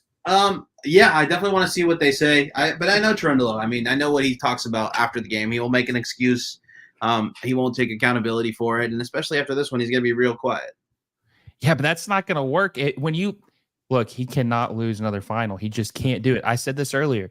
This final doesn't save his job if he wins, but it sure as hell could lose his job if he loses. Yeah, no, definitely. So looking at possession, it's an equal possession. Expected goals, LAFC is close to 1, while SKC is at 1/3. So, I mean, possessions even pretty much 51 LAFC, 49 Sporting Kansas City. Number of passes are pretty equal. They just took it away, but the stat line is pretty equal. LAFC has 2 more shots on goal, or 2 more shots. I think it's 1 more shot on goal, but 2 more shots in general. I'm starting to believe in you, man. I'm starting to think that this is going to go to penalties, and if it does, I mean, you got Hugo Lloris in the goal, Mo, but I don't know even if he can save them, honestly, just because there's just a lot going on here mentally for LAFC. A lot of momentum too. He doesn't have the best history of it. But also at the same time, he did. Weren't they going to sub him out for penalties, Lloris? I'm sorry? Wasn't Lloris not the penalty kick taker or penalty person for France? Didn't they have another goalkeeper that was that? No, that was him for the unfortunate. Was it the final against Portugal? So yeah, so he's been our go-to guy. Okay, but not the greatest. But yeah, he's not no Divo Martinez, that's for sure. No, and he's a lot more subdued. So he doesn't do all that crazy theater to distract the player. He's like the old school goalkeeper. Right, I'm staying my spot, and we'll see what happens. Yeah, and I think the theater worked for Malagón in the Columbus Crew game. That's for sure. Yeah, and he got lucky too. Yeah, I think that's what it's looking like. Unless who knows? These finals have been crazy lately, honestly. Like you said with this most recent Campeones Cup final, the penalty, right? They got crazy. So who knows what could happen? Well, I guess the I'm trying to remember, man. It's only been a month, but didn't the LAFC Columbus game go to penalties, the Leagues Cup final, or was it a beating? I think it went to penalties, didn't it? Or did they just win outright? Shoot, I can't remember, to be honest. Jeez, there was like less than a month ago, right? Yeah, there's just been a lot happening between. Hey, no, all gas, no brakes for this league, right? Gosh. I do remember Colorado. I mean, they won in penalties versus America. Let me see. I'm looking it up right now. I want to say it was. No, I don't think it was penalties because I would remember Lloris. No, okay, it was 3-1. Yeah, no, that's right. That's right. It wasn't. It was 3-1. It was a beating. Listen, when Nazis play in Trundle, it's always a beating. Like, call the police. There's been this guy's been found in the alley with a black eye. So I mean, seriously, man, he's got his number. I mean, the game they played before the Leagues Cup final, he lost like 5-1 at home. Yeah, I do remember that. I was there. Yeah, probably regret it, huh? No, not at all. I liked it. I mean, I'm always there for a good game. That's for sure. I'm not gonna lie to you guys. It kind of makes me feel a little weird that I cover this league, but I don't want anybody getting any idea that I have a team. I literally own 0 gear of any team. I don't have any gear. I need to get me one of those MLS hats. Huh? I don't either. I don't own any gear. Yeah, you don't. No, I'm for gonna sure. flood you guys' inbox now. Say what? I'm going to flood your inboxes now. Please. They're showing the highlights of the Campeones Cup. I need to get me one of those. I need to get me one of those generic MLS hats where it's got the MLS logo on it. I'll wear that all the time. Oh, that was a crazy goal. Who scored that? Who scored the goal for who was it? Malti Amundsen. Is that the jersey you have? No, that's Max Arston. Arston. Okay. I'm looking at the missed penalty too. Is that the one you were talking about? The one that they just showed? Yeah. Yeah, I don't care about the rule. That was that should have been retaken. It's too much of a gray area, in my opinion. Yeah. Roller says he says, "Oh, that's right, because you don't have a club." Hey, I'm the most neutral MLS guy you could possibly have. I tell it to you like it is. I mean, isn't that what you want? Someone who doesn't have a bias and is just telling you the truth? Wait, I thought your club was San Diego.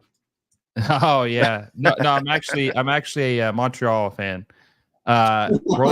Roller says, "Come on, MLS News. You can tell us your favorite MLS team. We won't tell." I'm telling you, I don't have a team. LA Galaxy. The teams I like are the teams that are ambitious. I'll tell you that. I mean, I obviously like a team that is willing to go spend and try to push the league forward. But I mean, I could care less who wins this match. Now, I'll be real with you. It would be interesting to see what happens if LAFC did lose from the Dolo perspective, but I'm not necessarily wanting them to lose. I am curious what would happen if they do lose this match, though. I'm impressed. Is a loss. LAFC have been awful since Leagues Cup finished. Yes, they have. Honestly, they have been. They haven't been very good. What is Roller? Whoever just said LA Galaxy is right. This is Gabriel Peck's biggest fan. Dude, hey, listen, I'm not a Gabriel Peck fan. I'm a Gabriel Peck stan because that dude is going to sell for a record fee in MLS. I'm telling you, he's good. If he was playing for LAFC, I'd be saying the same thing. It's about the player, not the club. I could care less who he played for. The dude is the truth. He's very, very good. I mean, you see my tweets. Hey, let me tell you this. The only reason why Gabriel Peck is so good is because I was his translator one day. And that's a story for another day. There you go. That's story time, right? Yeah. Hey, Fabi, tell the people about your award competition a little bit. Oh, yeah. That's just a fun award thing we do every year. Basically shouting out best content creators, best journalists, or best podcast, or even best interview, best story. If you guys want to see your boy MLS moves, win some stuff, go comment on it. Go to my Twitter and make sure to comment. Right now we have best story and best interview. So definitely your Alexi Lalas interview should be up there. I think that was a great interview by you, Will. You did a great job. Definitely shocked the world when you got him on. That's for sure. I'm having him on next week too. I'm going to have him on next week. We're going to talk about the Potch hire. I'm excited about that. See what he says. Hopefully that's the plan as of right now to have him back on next week. I'm curious to see what he thinks because he was kind of on the fence about it. Looked like he was more accepting of Berhalter maybe not being the dude for the job, when we talked last. But obviously after happened this summer, I think everybody's, even if the people who like Berhalter's tune changed. So, hey, check out Favi's page. It's the same. It's at, I know it's a little smaller because we got the screen at Favi and Rankle. You can go and vote and stuff. And hey, nominate my boy Mo too. Is the nominations done with now? Mo's up there, right? Yeah. I mean, Mo has a whole bunch of interviews that he's done with Sporting Kansas, or excuse, St. Louis City. Man, I have to go to City Park on Saturday. You guys gonna get me banned? Like, Mo, we see your true allegiance. No, but Mo's done some great interviews with some guys in MLS Next Pro, so definitely that can go into the pot.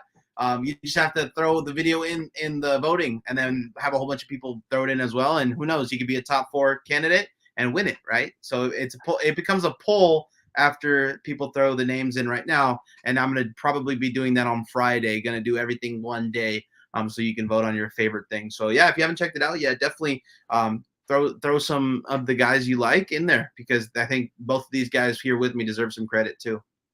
Yeah, and I appreciate it. Make sure you check it out.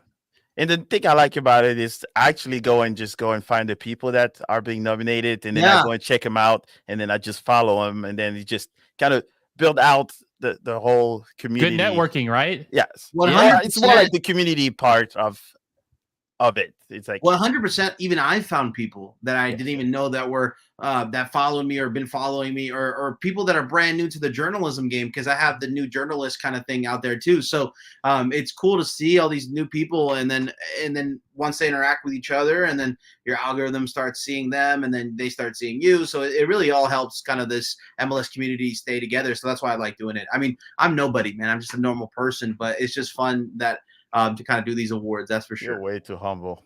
No, we're all the guy. No. We're all the guy, man. All of us are, for sure. We all got our special part about us. You, Mo, obviously, you guys are both doing really well, and you guys both deserve more followers than you have, and you guys already have a good following, but you deserve even bigger than what you already have. Looks like we might have a Mo ally in here. Looks like what is it? Sport entertainment guy. What's happening, fellas, including St. Louis fans, brother BKL Contreras, aka Sportainment guy. Do you know him? Yes, I make friends with everybody, except there's a handful that are not too kind to me just yet because of my St. Louis association.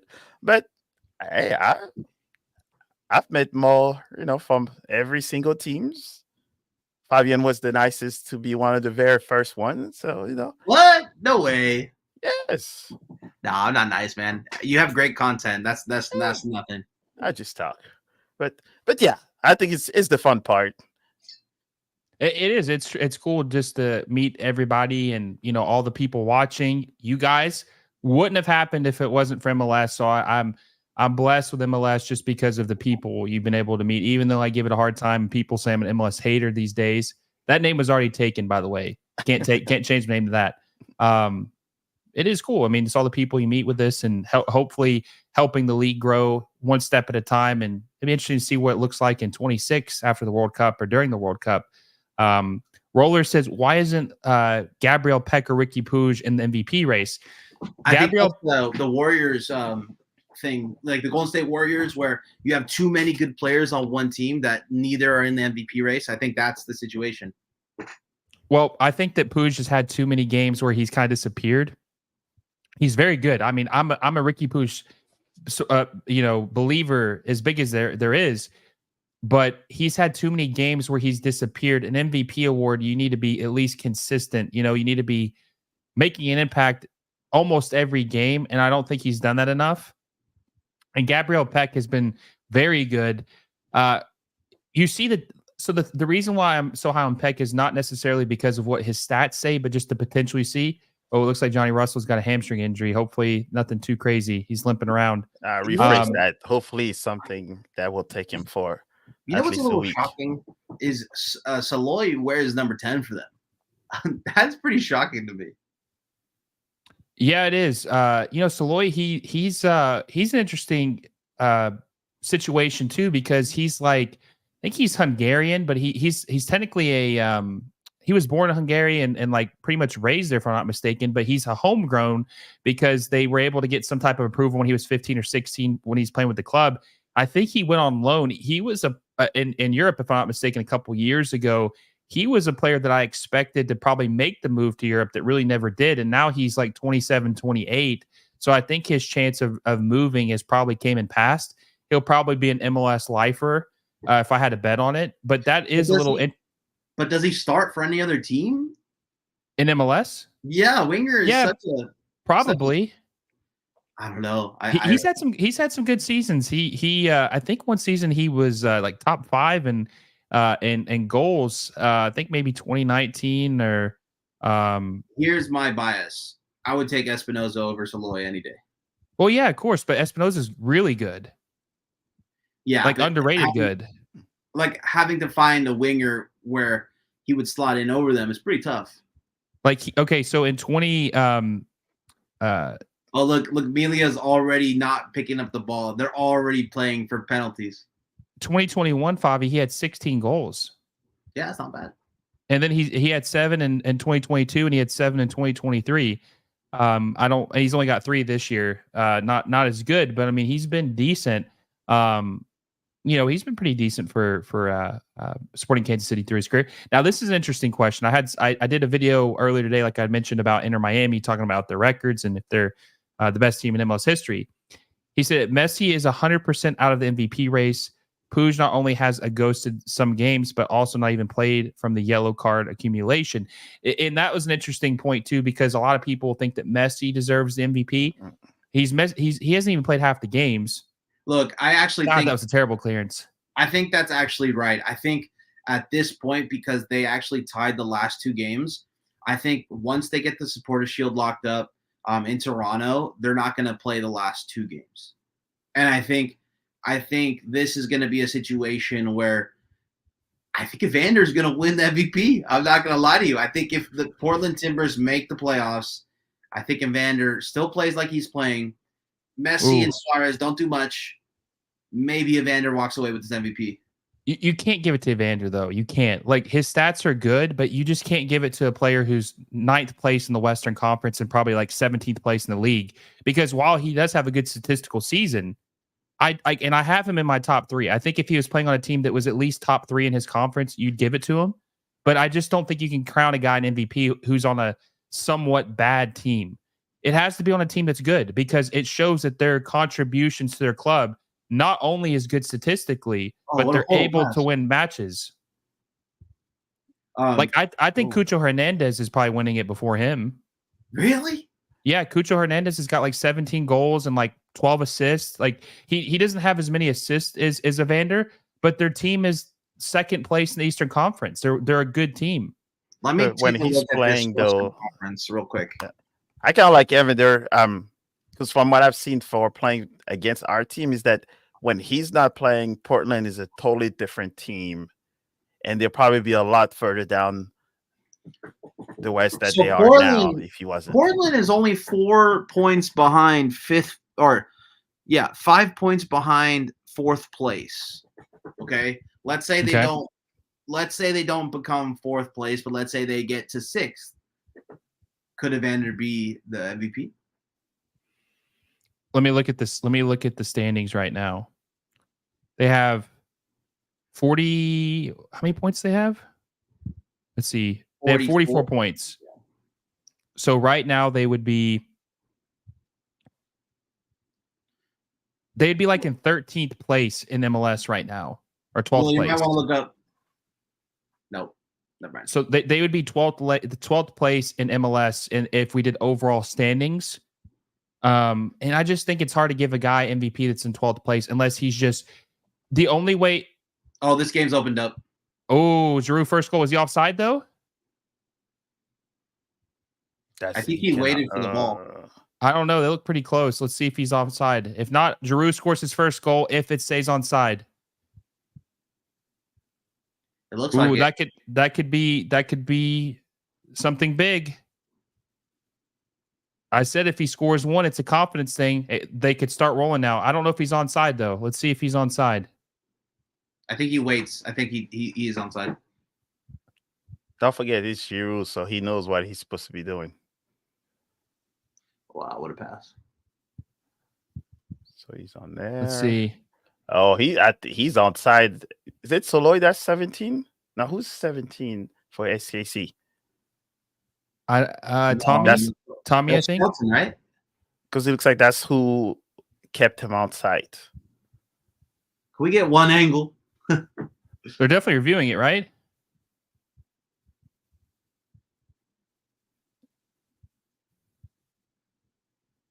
This is still going.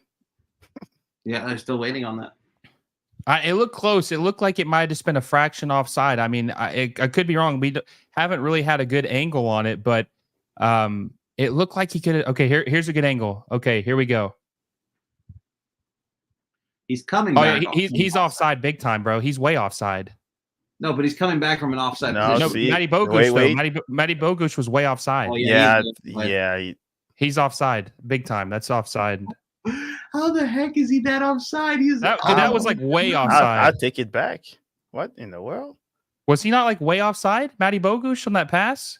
Yeah, but maybe this angle is not the best either.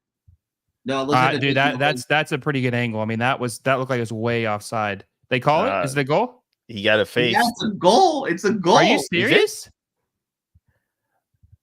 Welcome to not having offside technology. Wow, dude, what?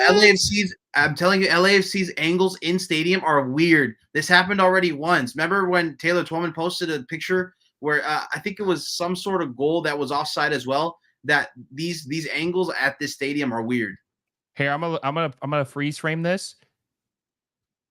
Dude, yeah, dude, he's offside. He is 100% offside. Like, it's not even debatable he's offside. I'm taking a picture. It's kind of weird because I had to freeze it. But dude, there's just when the pass was made, there's just no way he's onside. And it's no way the linesman can miss that. I'm tweeting it right now. Keep in mind, I'm not. I doesn't bother me either way. But I mean, dude, this is clearly offside. Like, as soon as he's making that pass, I mean, he's way offside. Like, this isn't even close, guys. I'll take it.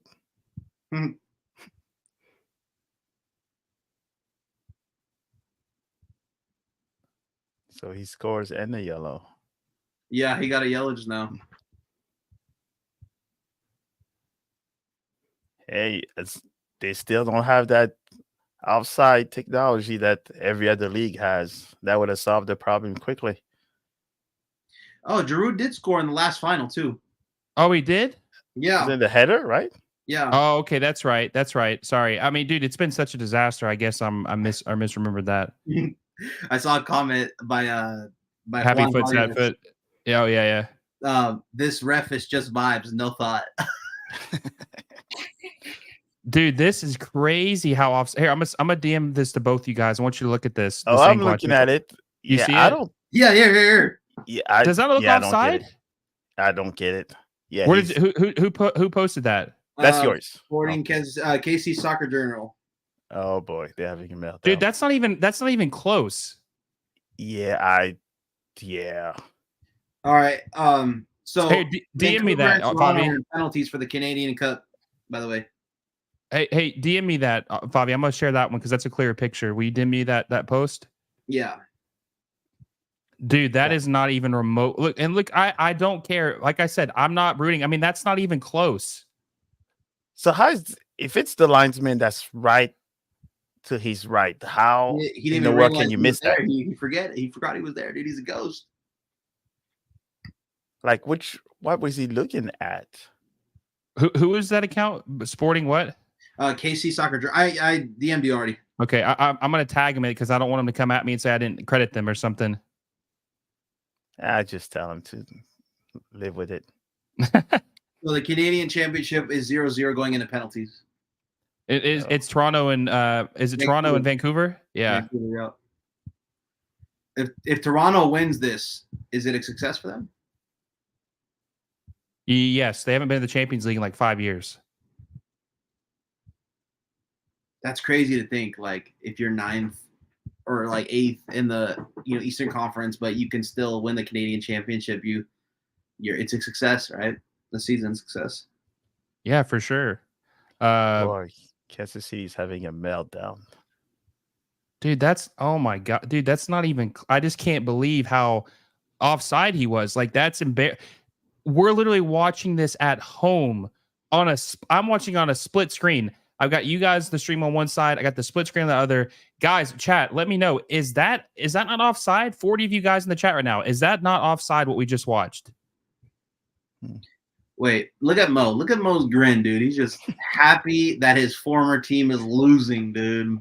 Par for the I pause. Look at that smile, dude. Bounty Soul says par for the course with that team. They get tons of bogus calls that go their way.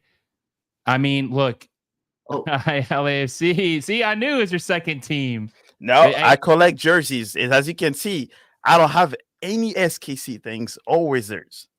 I thought you gave it to your kids. Your kids got you little sporting kids. They got Johnny Knoxville kids. My son will burn it before I do. Wow. Let's see. Mr. said, yep, it was Miles offside. This looks like Levy D says Don Garber heart eyes. Horacio says clear cut offsides. Like literally, we're at home on a split screen. We can see this. These dudes got VAR. These US Open Cup VAR refs must be in the bag or like completely blind. It's just absolutely insane how offside that was, guys. So hey, make VAR though. Yeah, I think they are because they checked it. I think they were. I think that's what they were doing when they were checking it, right? When he was when they were deciding the goal. I mean, Sporting Kansas City. Tommy ties it up. Getting interesting. Hey. Oh, damn it. Damn, dude. Polito, dude. Yo, dude. So, hey, pull one back. Yo, guys, this game, listen, 41 of you in the chat, this game is going to be wild. We got 30 minutes left of this game, and they said, hey, listen, the ball never lies. That was offside. We're pulling one back for Sporting Kansas City to tie it back up. But listen, make sure you like this show. We got like 32 likes. Let's try to get to 50 likes. Also, subscribe. Help the channel grow. My goal is to hit 5,000 subscribers by the end of this year. So make sure you subscribe to the channel if you haven't already. Hit the little bell notification so you never miss these streams. What a freaking golazo by Tommy. Oh my God. Who could have saved that? Awful defense. Awful defense, but who could have saved that goal? It's not Lloris's fault, right? Oh no, They fell asleep on defense. That's for sure. Yeah. Horacio says, "Oh, Mister says justice. Hey, Mister, I hope you're it's justified that you stayed up for this match, man. That was a banger, right? Even with the Olivier Giroud offside goal, that was a banger." Roller says, "Tommy is saving the day right now, and I'm glad he is. Giroud's goal should not have counted or shouldn't have stood." Boys, we have a game. We got 30 minutes left in this game. Favi's about to put on his third hat of the match. It's getting crazy over here. Grab a blue hat. You might when you put your San Jose on, man. You gotta stay neutral in this. Yeah, I do. I should, huh? Oh, here we go. This is the hat that everybody wants to put on. Oh my goodness. What is that? Is that Miami? Yeah. Oh man. All right, guys. I made some of my players run extra lap because they came to practice with a Messi jersey. Ooh. No, all right. Stay loyal. That is my cue to head on out, guys. Thank you guys so much for having me on. I'm gonna have to go make this post for whatever team wins. So, hey, Favi, I appreciate you stopping by. Hey, one more time, tell the good people where they can find you at. One of the best, if not the best. Hey, if they had an MLS journalist, best MLS journalist there was, I'd be voting for you, my friend. Tell the fine folks where they can find you at on Twitter and anywhere else. Yeah, you can find me on Twitter or Threads or Instagram at Fabian Rankel, or I am Fabian Rankel on Instagram. Thank you guys so much for listening to my dumb takes and having me on for banter. But no, Alan Polito is still worth at least $1 million a game. I'm going to say that. Oh man, depends on who the buyer is, right? Fabian is. Hey, Austin could have used it this year. That's for sure. Hey, they could use. I don't think he was going to save him, man. Who knows? We never know. Well, hey, I appreciate it. I appreciate it, my friend. Have a good night. Thank you for stopping by. We'll see you again soon. Make sure you follow Favi at Fabian Rankel on Twitter. Have a good night, my friend. It was a pleasure streaming with you. Pleasure's mine, guys. Take care. Yeah, take care, Mo. All right. And Mo, there was two. The final game, the final 30 minutes, less than 30 minutes, man. This is going to be a great finish, right? I mean, okay, so after LAFC gets that goal, right? Rightfully so or wrongfully so. Mm-hmm. What does it do to their confidence when Sporting Kansas City is able to pull one back that close? Oh, it shattered your. I think it's like a punch in the gut, especially when you score and so quickly, and then they come back. It's pretty much then a question mark of, crap, what's going to happen next? And now, SKC now is the team that's probably on the up and up.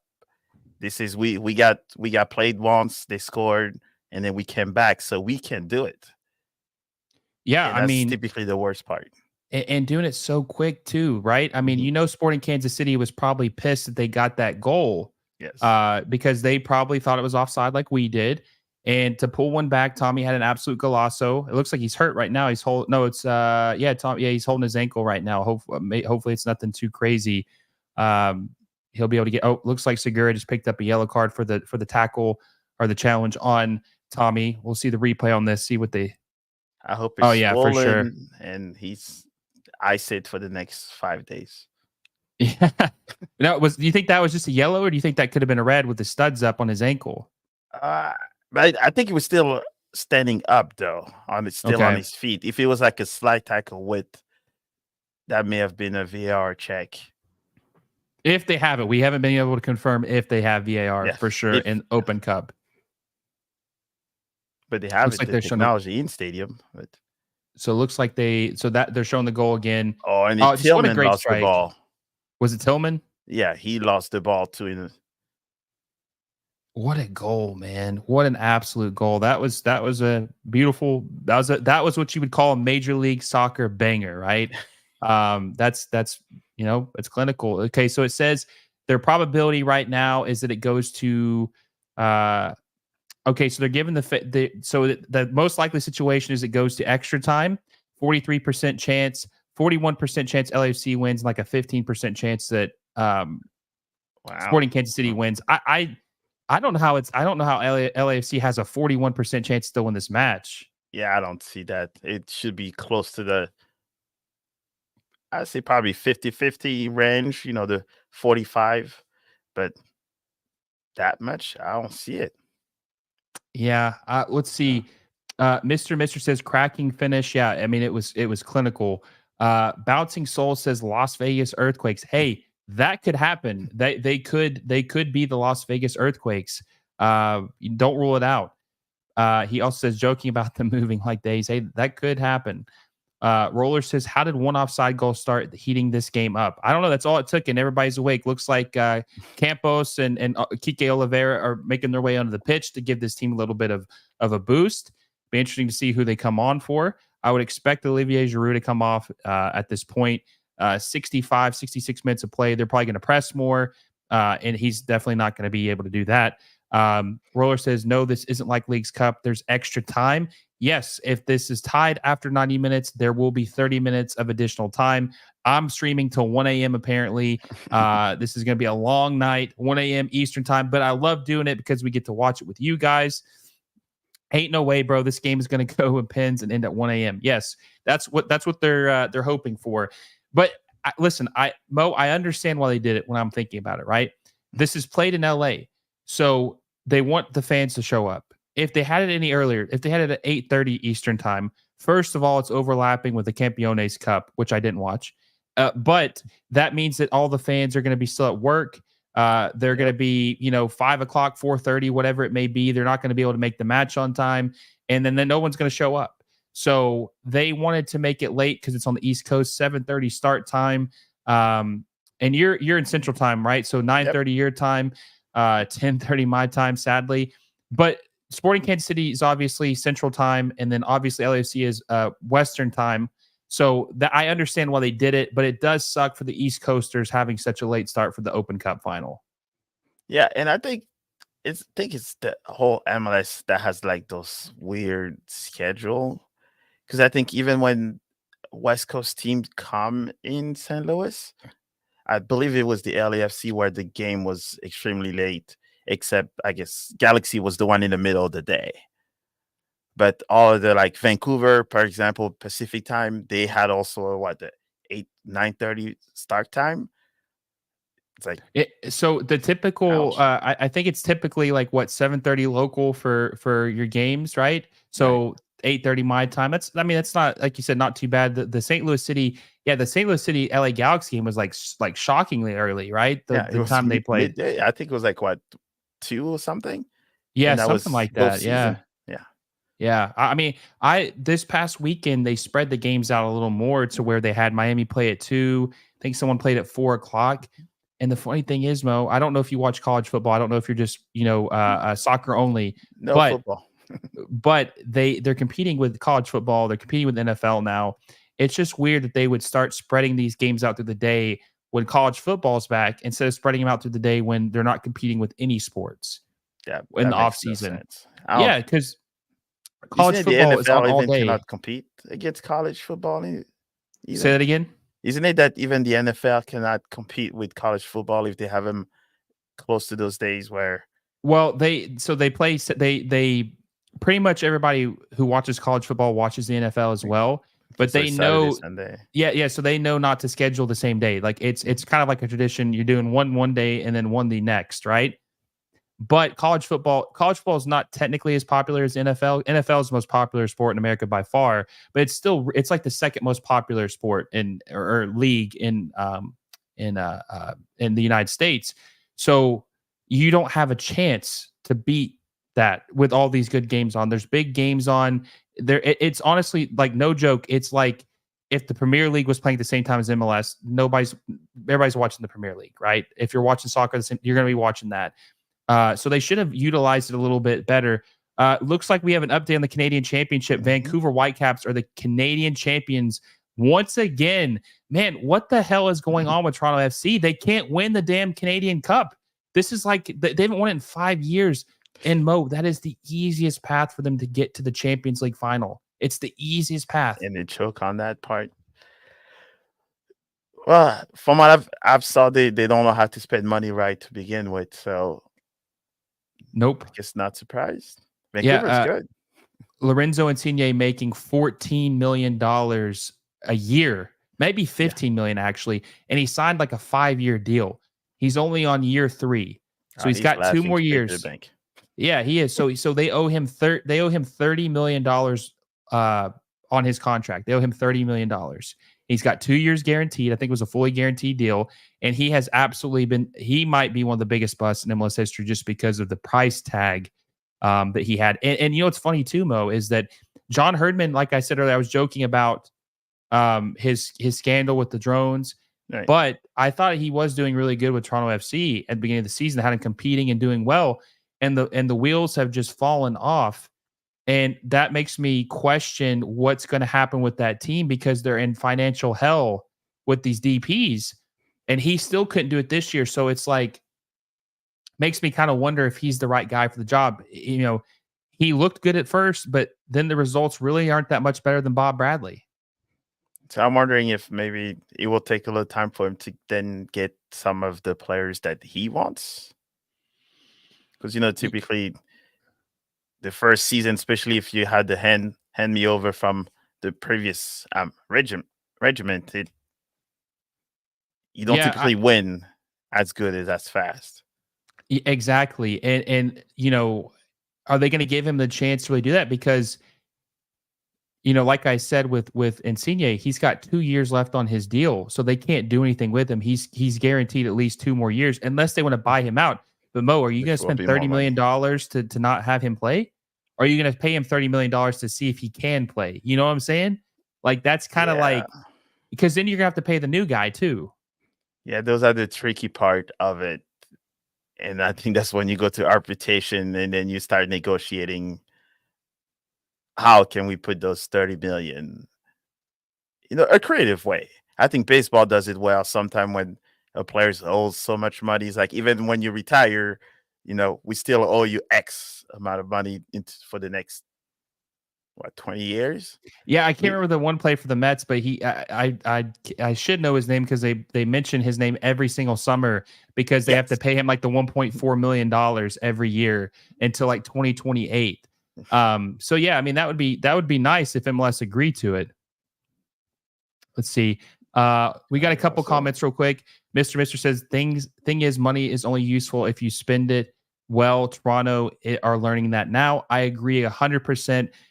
Bill Manning, their former president, was a complete disaster. He didn't know what the hell he was doing. Horacio Martinez says straight up swap deal for bum. That's right. You see, are you talking about Insigne? I don't know if they would do that. Annihilate says even if Shrundle wins us everything left now, even MLS Cup, he still has to go. He's done everything he could for us. We need a new coach to unlock another level of playing for LAFC. It's been good. Yes. So, okay, my guy, right? The best coach I think in MLS history, Mo. Wilfred Nancy. Okay. Great manager, gets the most out of everything. Columbus doesn't necessarily have the best roster, very good roster, but not necessarily the best in the league. If they were able to get Nancy on a team like this and they get Griezmann, how much better would a team like LAFC be if they had the right manager who could play to their style, get the most out of his players and adjust the formation and the style to his players? I think for me, the tricky part on that is that, you know, how well he's doing with those in Columbus is that he also have those younger players that believe in his system versus, you know, if you just take a big time manager and you put him in the best team, it necessarily might not gel as before.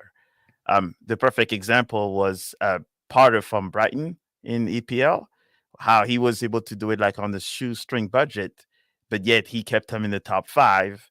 And then he goes to Chelsea where he has the top best players and unlimited funds. And they almost at the end of what a save by Melia on sorry to interrupt you, but what a save by Melia on Bogusz. My God, that could have been a disaster. That could have been a disaster. Sporting Kansas City still alive in 75 minutes into the match. Tim Melia makes an absolute great save on Matty Bogusz. Matty Bogusz should have put it away. And like Fabi said, Bogusz is struggling. Man, he had the wide right side wide open. Why did he shoot why did he shoot right into Melia's chest? Yeah, far post, and it would have been a goal. but sorry to interrupt you. But back to what you. I'm sorry. Back to what you're saying. I'm Yeah, sorry. so to I'm just interrupt you. saying that I'm not sure 100% that if he goes straight to LA, then he will be building that dynasty, because you still have to have the players that believe, and you need worker bees with, the superstars, and that's what he has right now in Columbus. Ooh, off the post. Yeah, I think that well, I agree with what you say about having the horses in the race to really fit what he likes to do. But one thing I will say too is what he was able to do at Montreal was very impressive. A very, very cheap team being able to finish in the Eastern Conference in the second place, especially because the Eastern Conference is the best conference top to bottom, I think, quality wise. Very tough conference. That's what's impressive. Watching the replay, off the chest, Amelia, what a save. I think that, you look at a coach like Nancy who's proven he can get more out of less, but Sharonda looks like he gets less out of more with his team. Like this team is a superstar team for MLS standards, and they underperform. I think me and you talked about this last time. It's a little different with MLS because the standards are a little different, like what your expectations, right? Right. We know your team, PSG and Chelsea, right? Now it's a little different because they don't have the same format where they have all these different championships. But let's just put it into compare it to try to translate from MLS to PSG Chelsea standards, right? If a Chelsea or PSG manager or even French national team manager loses 5 finals in a row, Mo, is there any chance that they're keeping their job? It wouldn't even past 2 finals. They wouldn't even get the chance, right? They wouldn't No, even get yeah. the chance. 2 Yes. finals and then you're out. No. So if that's the standard that all these other top clubs have, I just don't see how Dolo keeps his job if they lose this match. We're in the 77th minute. It's 1-1. It's at home. Crowd looks like they're still into it. I would not be as optimistic about it at this point, but I just think, like I said before, I'll say it again. If they lose this match, I'm definitely doing a Dolo rant. Everyone knows me that I'm not a fan of Dolo. I didn't want him for the national team. That would have been a disaster. Could you imagine if they'd hired him over Poch? Yeah, they're not even the same galaxy. They're not even speaking the same language. They're not even in the same universe. Like you said, they're not. They're like completely different. They don't even, I mean, Poch is extraterrestrial compared to Dolo, right? So yes, that would have been very disappointing, honestly. And I want to know what you guys think. LAFC fans in the chat, how are you feeling about Dolo so far? Are you Dolo out? Are you Dolo in? I mean, if they lose this match, I don't know how anyone could say that they're Dolo in. Mexican American 210 says, hello, how is your day going? My day is going good. Club America won, which is kind of crazy. I didn't expect them to win considering we haven't been doing good in our league. I'll be honest with you. I didn't watch the Campiones Cup match. I watched the show Bad Monkey, comes out on Wednesdays on Apple TV with the wife, preparing for this match. I didn't watch the game, but congratulations to you guys for winning the Campeones Cup, the first time you'd won. I think Tigres was the only other Liga MX team to win it. So congratulations to you guys for winning that match. Hopefully that can help turn your season around. Normally a trophy, regardless of where it is, can boost morale and kind of get confidence back up. So, hey, congratulations, Mexican American 210. Hopefully that helps your club prevail and pick things up in Liga MX. But Mo, I tell you what, this game is just it's looking. I wish they would bring up that chart with the percentages of like who they think is going to win this match. They said a few minutes ago it was going to be 41% chance the LAFC would win. Man, I just don't see that. I think that number should be going down every passing minute, and I'm curious of what it would be at this moment, because it just looks like that, like you said, that Bogusz goal, man, that should have been clinical. Yep, that's where the experience of a striker comes in, because he would have just finessed that to the far post, and he would have not hit Milia's, I think, shoulder. It looks like, it's like Milia was beat. It's just that happened that it touches his shoulder and stayed out. And be honest, it looks Mo, would you have made that shot? I won't pretend You like would have made I it, would have Mo. made You it, would have made it. but the normal striker, you would have done that, right? You go to the far post as far as you can and maybe use the inside of the post to finish it.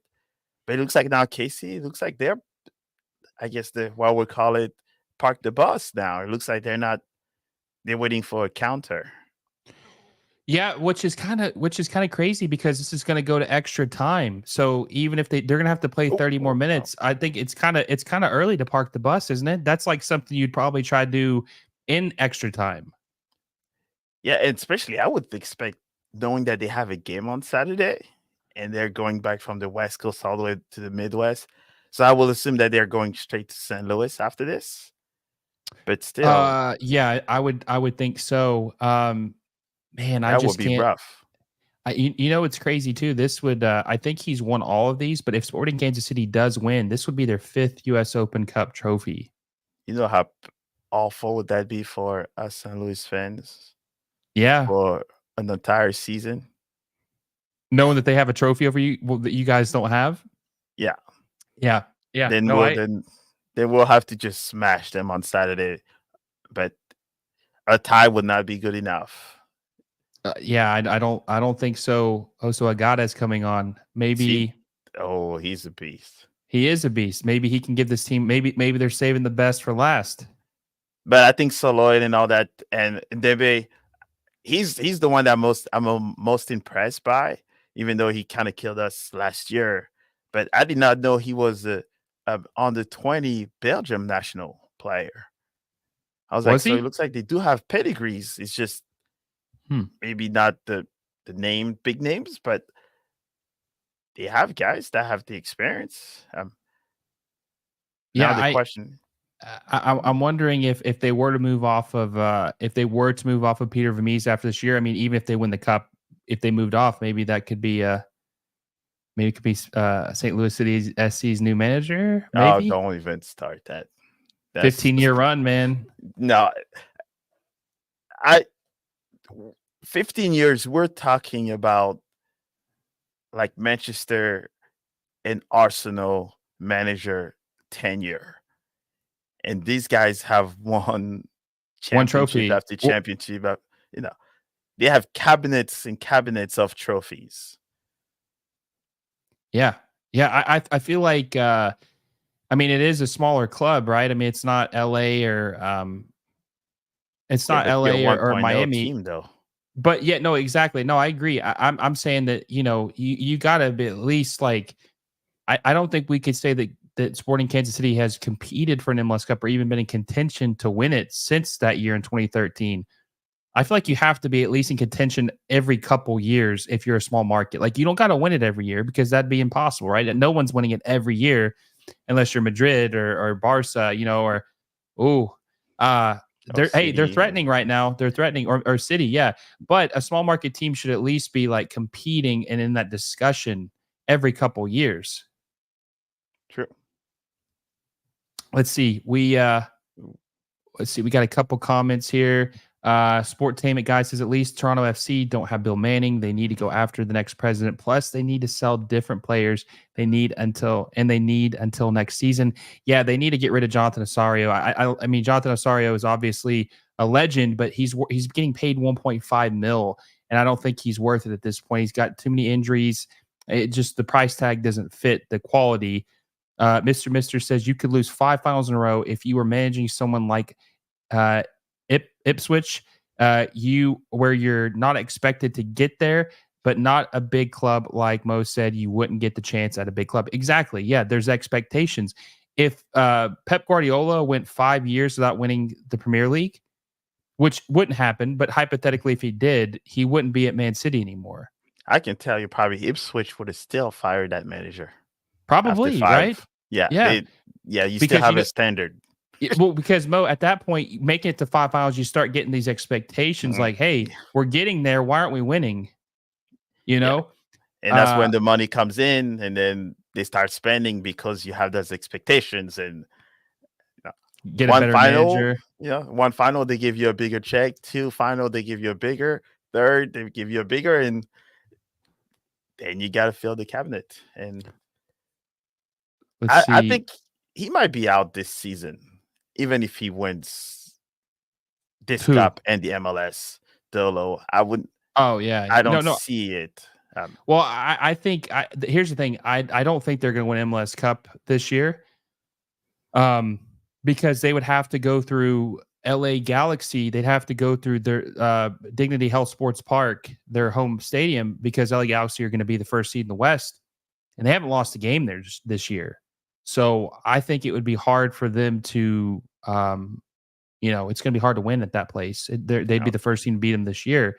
Roller says something about the idea of LAFC keeping him as coach and possibly at some point next season having Giroud, Griezmann, and Carlos Vela coming back. If they don't win multiple trophies, I don't know, man. I don't think he's going to even get that chance. And I was talking to our buddy, Nick Chastain, about possible coaching candidates who they could get. And you know what I think they should do, Mo? I think, well, it's not going to happen now, but I think they should go all the way French, man. You know who I think they should have hired, honestly? I think that this would have been, it looks like he's going somewhere else. But what about Patrick Vieira coaching this team? I think Patrick Vieira would have been a very good fit, and obviously the players would respect him. I could see it, but I guess he's not going to Atlanta. He's going to Atlanta. I guess so it's so it's a little too late. But wouldn't that have been a good fit? Especially, I mean, I think Hugo Lloris, Giroud, Griezmann, all those players are going to respect him. Oh yeah. Who wouldn't in the complete MLS would not respect him? He's from the Invincible of Arsenal. I mean, yes, and he won the World Cup. He won the Euros. He completed, I guess, everything that any professional soccer player or athlete in general wants to win. But I think LA Galaxy needs like a big name coach, because if you're spending that money on players, I mean, Giroud can just stand next to Dolo and be like, so what did you do to be able to coach me? I think that's one of those questions that you can always ask. Yeah, no, I mean, and Dolo had a good career of himself in the Bundesliga. He was a decent player, but Patrick Vieira, like you said, he's a legend. And I think even though Patrick Vieira has that name, I still think that Patrick Vieira is underrated. I think he's underrated. I think that people don't talk enough about him as being one of the greatest midfielders of all time. And also, what about his battles with Roy Keane? He stood on his ground on that one. Yeah, but is that not some of the most famous challenges and battles in Premier League history? Patrick Vieira versus Roy Keane. And even though they despised each other, right?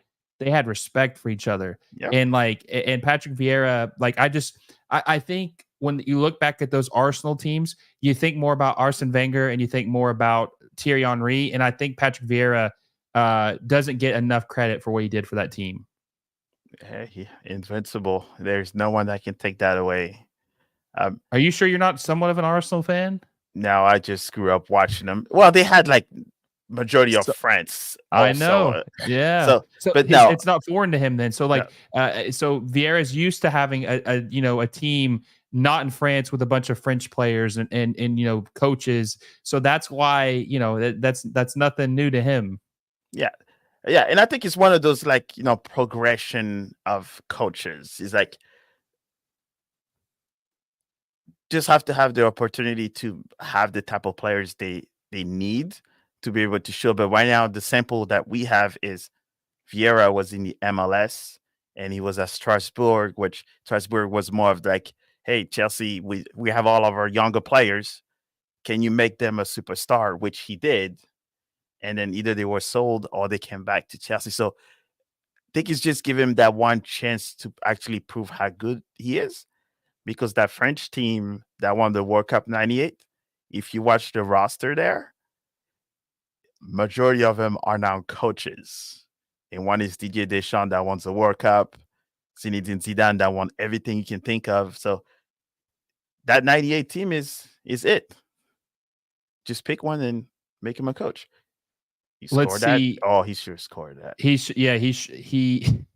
I'm telling you, it's like they're cursed. He wanted to go for a PK instead, looks like. Roller says, have any team gone unbeaten at home in a season? If Galaxy went against Austin, I think it is their last home game. It would be a complete unbeaten home season for them. Yeah, I'm not sure. I think maybe one other team has went unbeaten before. I'll do some more research on that and look it up. Hell, I'll do it right now, honestly. I think they would be the first MLS team to go undefeated. Has an MLS team. Let's see. That would be impressive.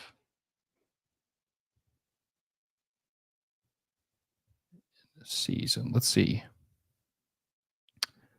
That was kind of a soft file. I'm not seeing any unbeaten.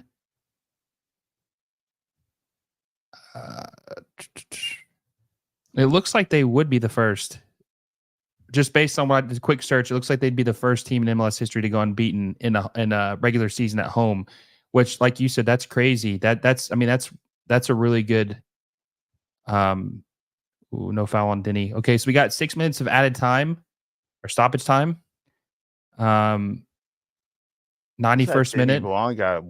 He wants to win the game and just get it over with it. Let's see if Agata can do it. Oh. I feel like KC's not really. Oh, what a pass! I'm surprised Tillman is still playing. He's not playing good at all. He's losing every challenges and ball, everything. At this point, though, Mo, it feels like KC's kind of like opening it up a little bit. Like they're not really parking the bus anymore. They're like trying to go for it. Let's see. Oh, what a save by Melia on. Sorry. I know you're a little bit behind me, but damn, that was a good save. He's getting there. It's a pretty good save. Melia's had a good game tonight. I would say if I had to pick my player of the match, I'd say I'd pick Tim Melia, which is crazy. He's still playing. He's like 38 years old, MLS veteran. I think it was like 2016 or 2017. He had his goalkeeper of the year award.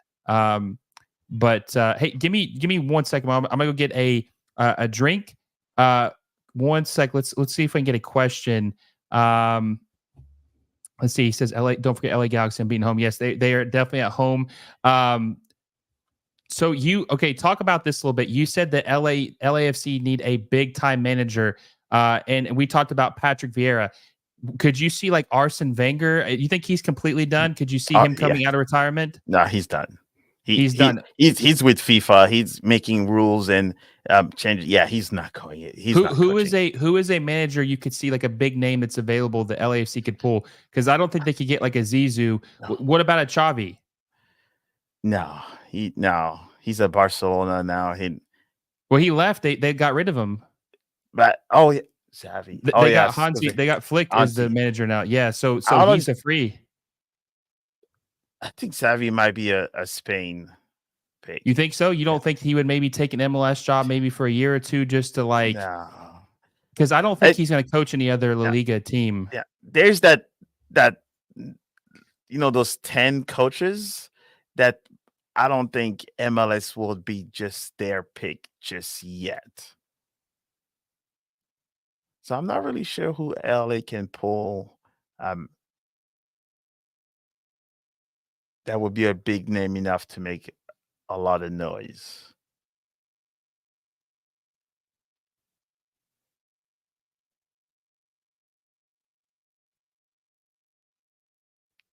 All right, so those of you in the comments below, just let us know who would you think will be a perfect match for LAFC as a coach.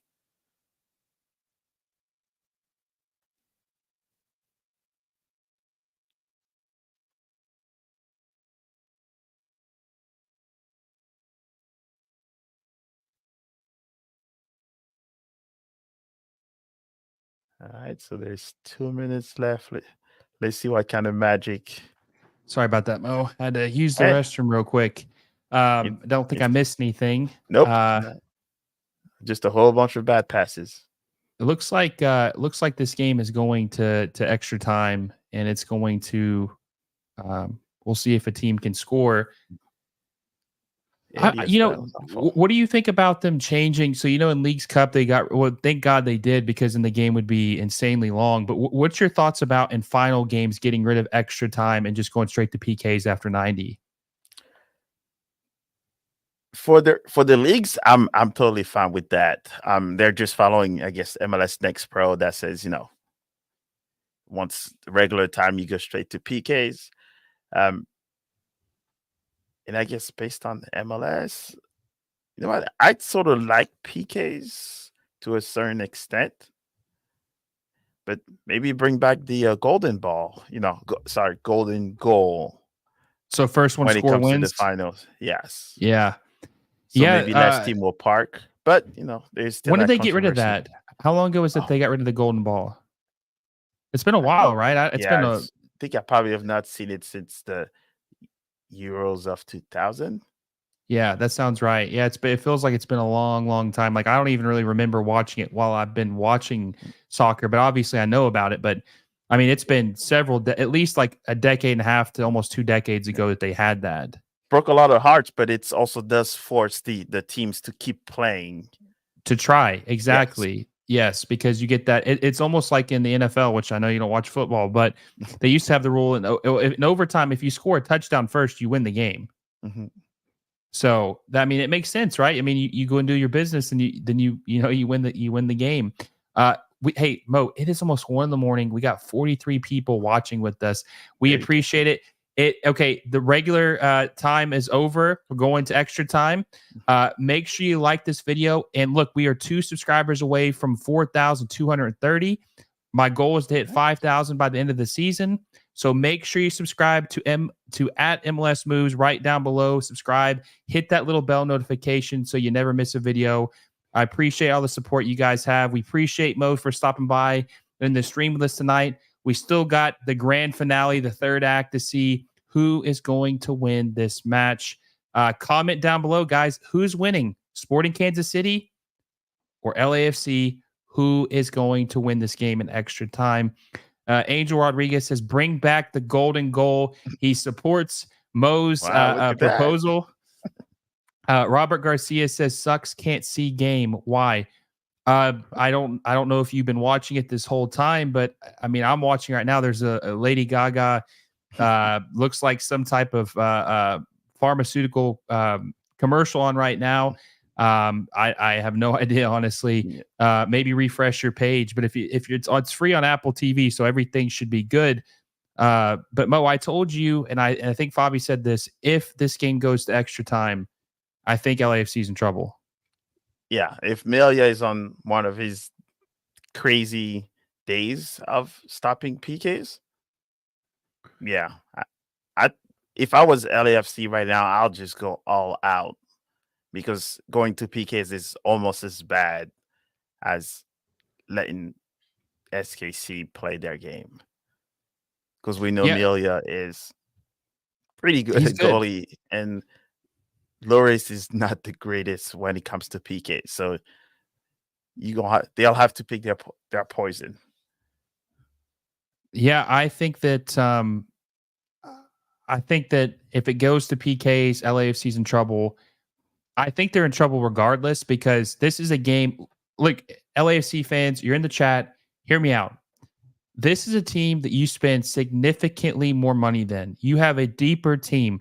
Your bench player, Kike Oliveira, it would arguably be Sporting Kansas City's best player. Just to be honest, he would arguably, and he's coming off the bench for you. Okay? LAFC is only draw 1-1 going into extra time at home for a championship, Mo. This is another bad performance by this team, and just shows that they are in shambles right now. They don't have. There's a thing they use in like football and probably soccer too, but they do it in football and basketball. The clutch gene. Can you come up in big moments and perform for your team and finish the deal? And it looks like this team is missing the clutch gene. That's what it looks like. They don't have the clutch gene. They can't close games out. They can't win in big games. And that's the big difference on championship team and not, right? That's the whole experience. Is why Real Madrid is so good, because they know the tournament and they know how to close a tournament. Yeah, at this moment. I mean, 5. Okay, they said 1 out of 5. He's 1-1, lost 4. That does not scream clutch to me. That screams choke. Like he chokes in big games. And I'm not And that's picking all on on the Dolo. coach. I That's and I all look on them. because players have changed, right? Mhm. I mean, there's some players that are still there, but players have changed. He's the one constant. He's been here the whole time. And I saw a poll that Nick had shared where would you blame the players or would you blame Dolo for the loss? And I think it was 50-50, but I just don't know how you blame. Okay, Mo, who controls the starting 11? Dolo. Yeah, exactly. Who's making who is whose tactics are they playing? The players. Dolo. I So hope so. yeah, hopefully it's no Ryan Hollingshead's not, calling the tactics here. But you get what I'm saying. Like he's the one who's the leader, like telling them what to do. And if a player's playing bad, he's the one who's able to put them on the bench or not start them. Yeah, and also I'm wondering what kind of speech is he having with those guys, because those are not small players to begin with. So they do respond to a different way of speaking. Yeah. And I do watch those. I watched a few of his interviews. It's not one that, when he stands up and give you a speech, I'm not even sure if all the players are looking up and hearing every single words he's saying. Yeah. I mean, I think that he I don't know if he's that kind of leader. He kind of reminds me of Greg Berhalter, where he just kind of like low energy, doesn't really get the players excited. And I just, open field, Kike Oliveira. He's got some space down the right flank. And Kamara, at least, it's on where he's about his business. He's having a good game, man. I'm very impressed with how well he's been playing. I didn't, like I said, I didn't even realize that he had been playing it right back. Ooh, that was a hard challenge by, was it Hollingshead? Yeah, that was a hard challenge. Probably, maybe a yellow, maybe not. Okay, yeah, he got a yellow. But man, I can't believe we're talking about this. Here, let me take this comment down, Mo. I can't believe we're talking about this, man. They should be running away with this game. Yeah, I don't remember that this LA team is that the one that came in St. Louis. This is not the LA team that I watched. Yeah, this is an LA team that looks lost. Mhm. Like they don't know what they're playing for right now. And that's another thing too. Like Dolo, this is what I told I've been telling everybody this because I truly believe it. If you took every team in MLS and made them equal quality, right? So like just hypothetically, everybody had the same level of team, okay? But every MLS coach was the same. I don't think Dolo would be finishing top the league if every team had the same quality team as him, because I don't think he's a good manager. I think that he's lifted up because his players are good. And so that's why that's like the example I use of why I think they should move off of him, because they could do better. And Tillman loses the ball again. Is that a foul on LAFC? No, it looks like it's a foul on Sporting Kansas City and But Johnny how is- Russell. Yeah, I think that's a foul on him. But they could do better, and they're selling themselves short because they're wasting their prime years on I don't know if that was a foul on him. That kind of looked weak to me, honestly. But they're wasting their prime years in these good rosters to only have one MLS Cup, man. Like that just doesn't fly. I just, it's so underwhelming, and you and I both know that if they had this job open, it would be a very desirable job. Oh, You get yeah. to coach in LA. You get to coach in one of the best teams, if not the best team in MLS, as far as like maybe not trophies. They should have more than what they have, but just how the club is run. Why would you not take that job? And I'm trying to wonder why, though, he's getting treatment. He received the ball in the back of his head. Yeah. It's not that hard. No. I think he's just You're trying wasting to time. Yeah, trying to get to PKs, man, because they get to PKs. It's not looking good for old LAFC. Maybe Loris will pull something out of his backside. Yeah, right? Yeah. Yeah. Juan says, why the F is Tillman trying to meg someone right now? Exactly. That's how he lost the ball. He's trying to be flashy right now instead of just trying to win the game. Yeah, no. Angel says LAFC should win, but that's why you play the games. Exactly. But Angel, here's the thing. LAFC can't afford to lose this game. Like I said, I don't. If they win, I'm not going to give them a pat. I'm not going to give them a pat on the back and say, "Hey, congratulations," because they're expected to win this match at home. Okay, but if they lose, Dolo's going to get some crazy rant videos. Like he's done. He's toast. There's no way. And I had an LAFC friend of mine tell me, Mo, I was like, dude, what if? Oh, what a ball to Gata. If they lose, I was like, dude, what if they lose this game? And they laughed at me and said, they're not losing to Sporting Kansas City. Well, it's not looking good. Hey, they're on the verge of possibly doing that. Oh, what a pass. Oh, just a little bit too high for Agata. He stretched for it, though, didn't he? That would have been a crazy goal. That would have been crazy. Diving header instead. I'm going to watch the replay on it and see. That would have been better, honestly. I think he probably would have been the better move because he kind of leaned back too far. Yeah. And he took himself out of it. Yeah. And it looks like as he was in the air, looks like he did not even extend his leg. I think it looks like he knew he was pulled gone. back, right? Yeah, like he didn't want to touch it. Oh, hey, Sporting Kansas City's pressing now. Are you surprised by this? I am. Well, I would expect him to because of short time that they have to play the next game, but looks like they changed now, knowing that looks like LA is not able to do anything. Oh, what a flick by Johnny Russell. It's just bad that he plays for SKC, that's all. Hey, maybe free agent, maybe cross-town, cross-state rival. I don't think he got that in him. I think he'll probably just move back to Scotland. Yeah.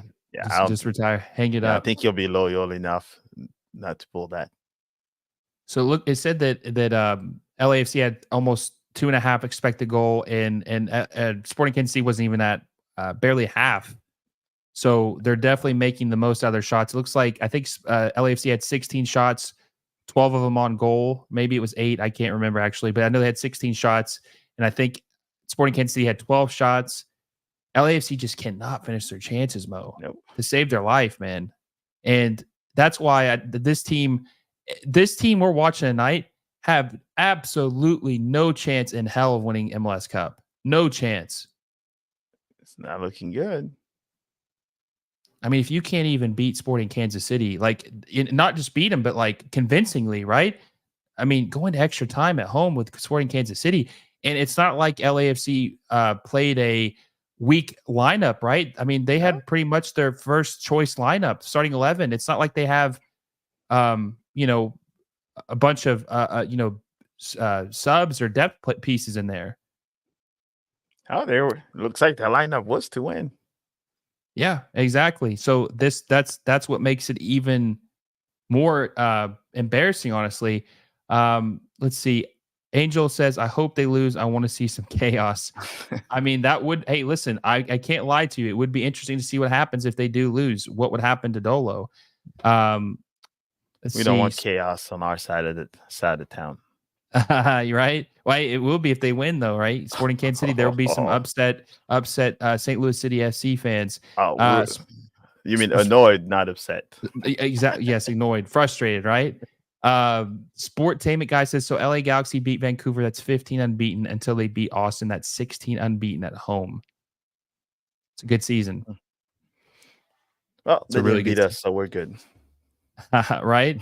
Yeah. Now, did you play them twice or 3 times this year? St. Louis or twice, LA Galaxy, and it's a 1-1. Yes. If LAFC loses, sorry. We broke the tie. This when we beat them. In St. Louis this season. You broke the tie? Yeah. Okay. IDK says, if LAFC loses, I will be fuming. Hey, if LAFC loses, this would be the Dolo is done. Dolo out, right?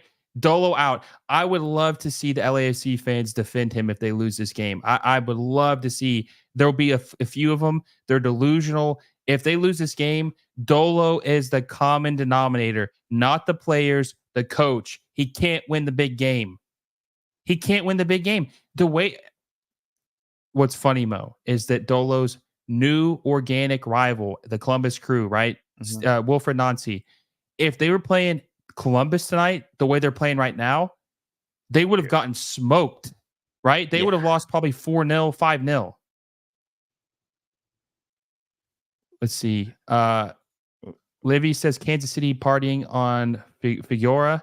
IDK says, I hate LAFC's formation. It's so bad, in my opinion.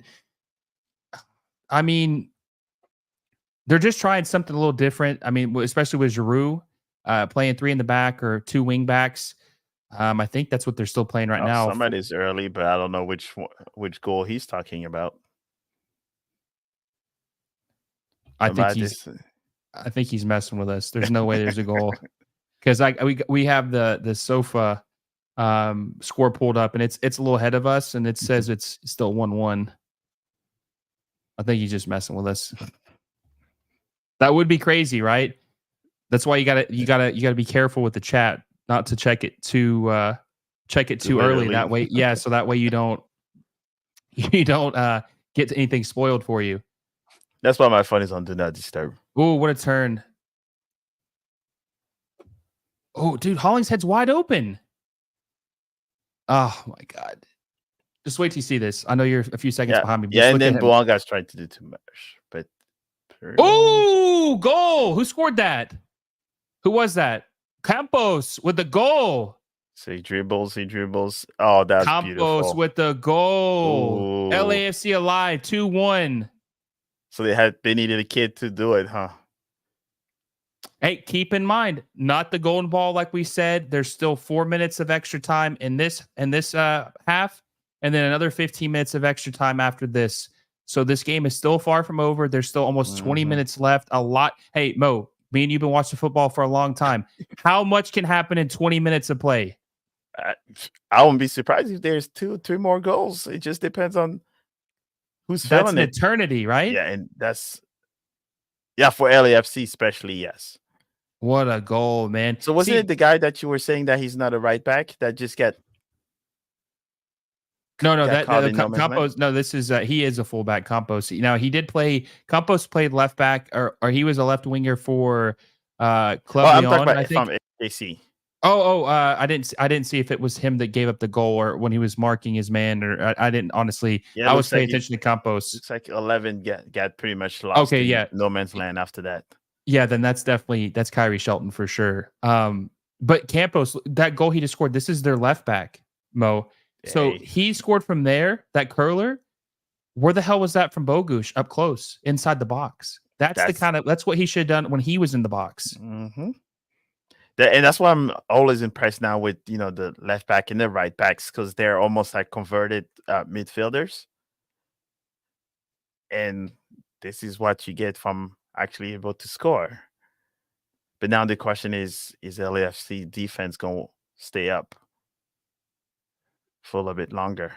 That's the thing. They look kind of gassed. I mean, Sporting Kansas City's had some chances. They look gassed too. I'm wondering if they're going to park the bus now. They've got their goal. They got 15 minutes played plus the 2 minutes left in this game. I don't know if Sporting Kansas City's used all their subs. They might have. Yeah, parking the bus probably would be a bad choice. You think so? Yeah, because the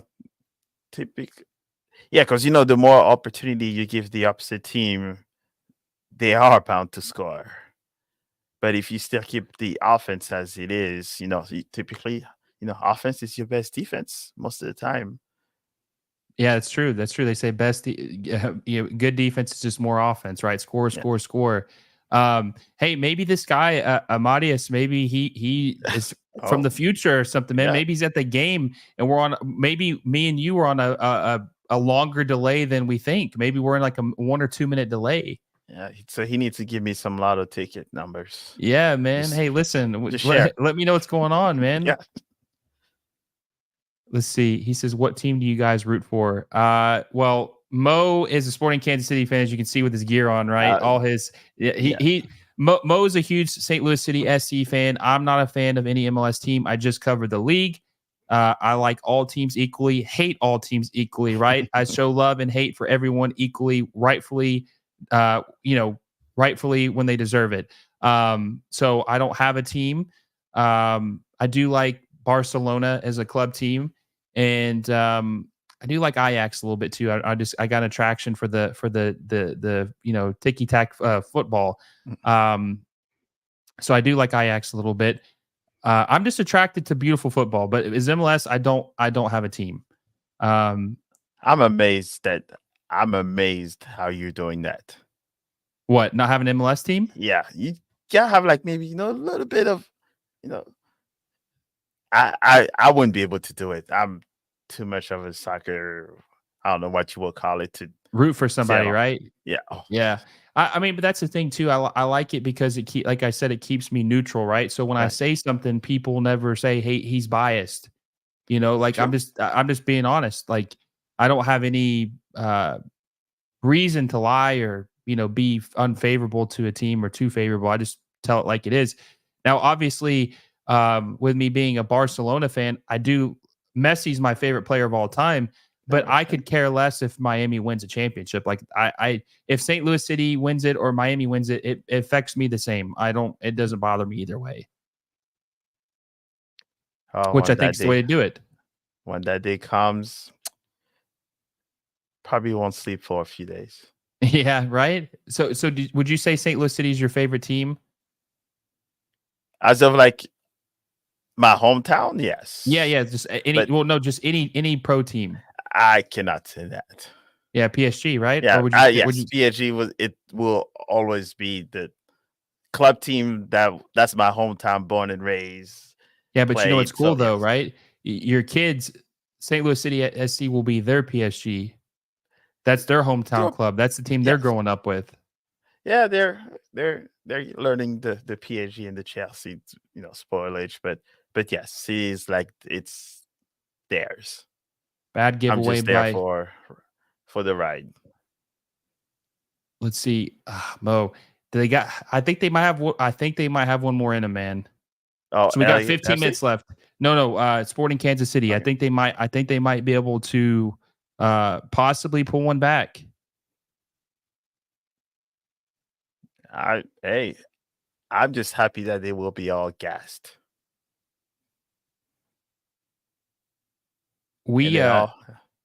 Listen, we've had a great stream tonight. We've had almost like, I think it said almost like 2,500 to 3,000 people swing by here tonight.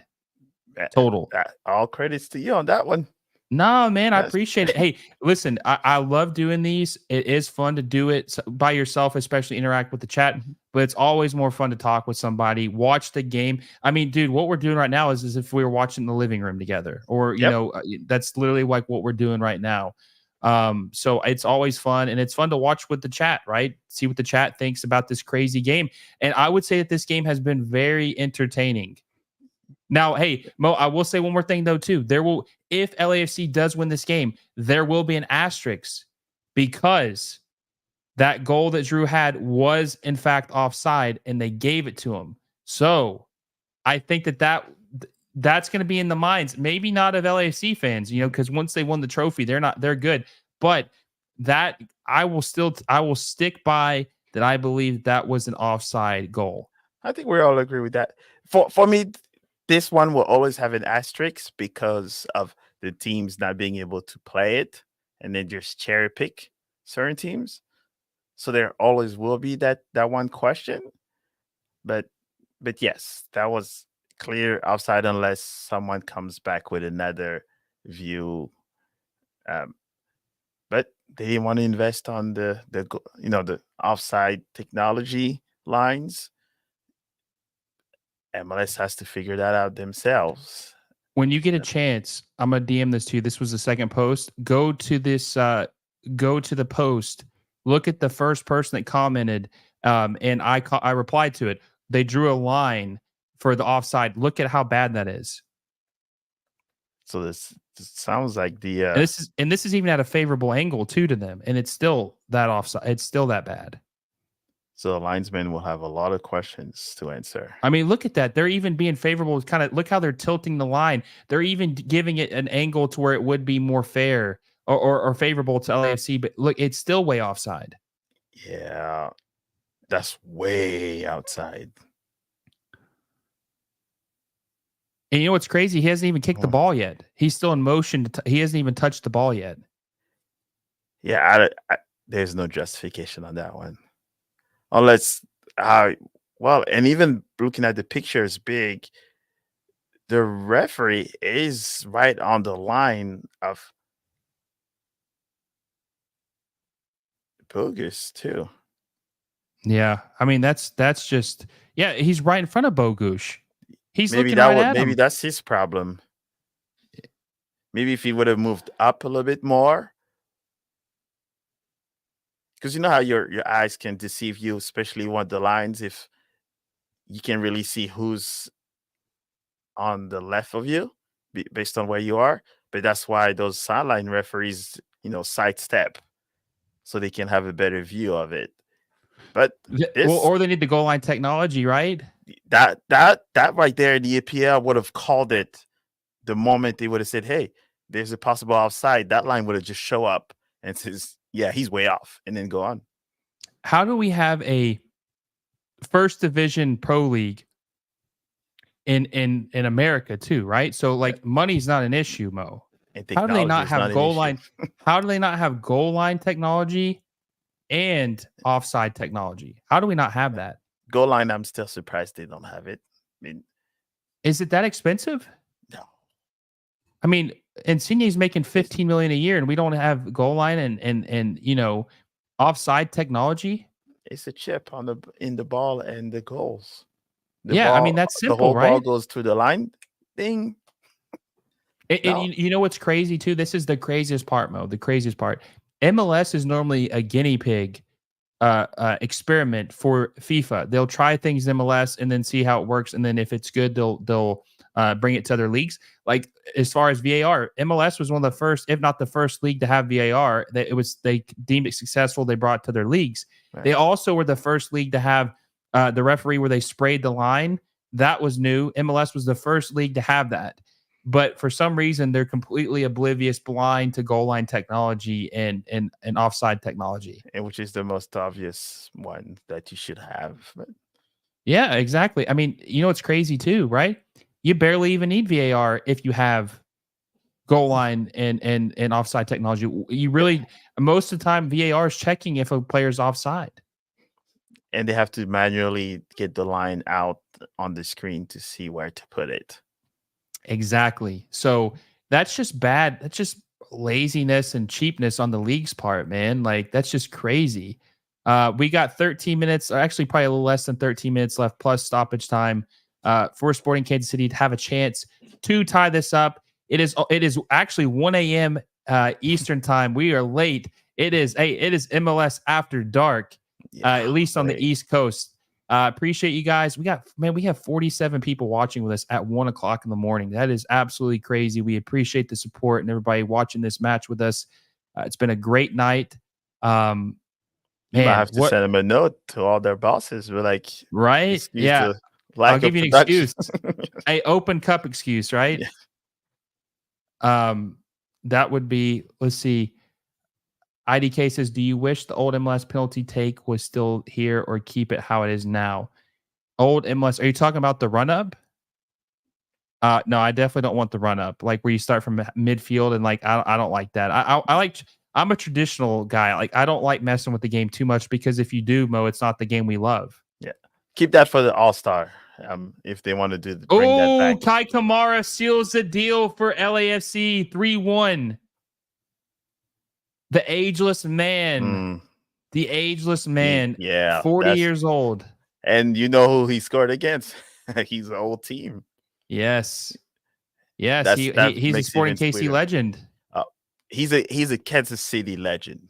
He is. Yes. And I think he's Sierra Leone, I think is his nation or his country. And he's the first one to ever play in the Premier League. Cause I remember that's why he really, he left Sporting Kansas City. He didn't really want to, but he wanted to be able to say he was the first person from there to play in the Premier League, and he was. That's all it takes. Yeah. What a pass to Kai Kamara, dude, the ageless wonder. 40 years old, man. 40 years old, Mo, still doing this. I think he lied about his age, but yeah, you think he's no, old? I think it just depends on how guys take care of their bodies, right? Yeah. look at him. He's like lean and mean. He's the like, the Ronaldo likes, right? They take care of their body. They know what works and what doesn't. And that's how they can outlast even younger guys. Like Varane just retired. He's 31 because of That's injuries. crazy. Like, That's crazy. And now but it's a higher level too, though. No, hey, listen, I'm not trying to slight Kai Kamara, but it is a higher level. So maybe him playing at that, not Kai Kamara, but Varane playing at that higher level just wore him out, like wore him down in his many body. games, probably a lot more. And he's a forward versus a defender. So they do have their wear and tear. But also is that it's how players take care of themselves, though, right? Yes, for sure. I'm wondering how people feel about this win. I've said this. I don't think this saves Steve Cherundolo's job. This is something they should have done. This is something they should and was expected to do.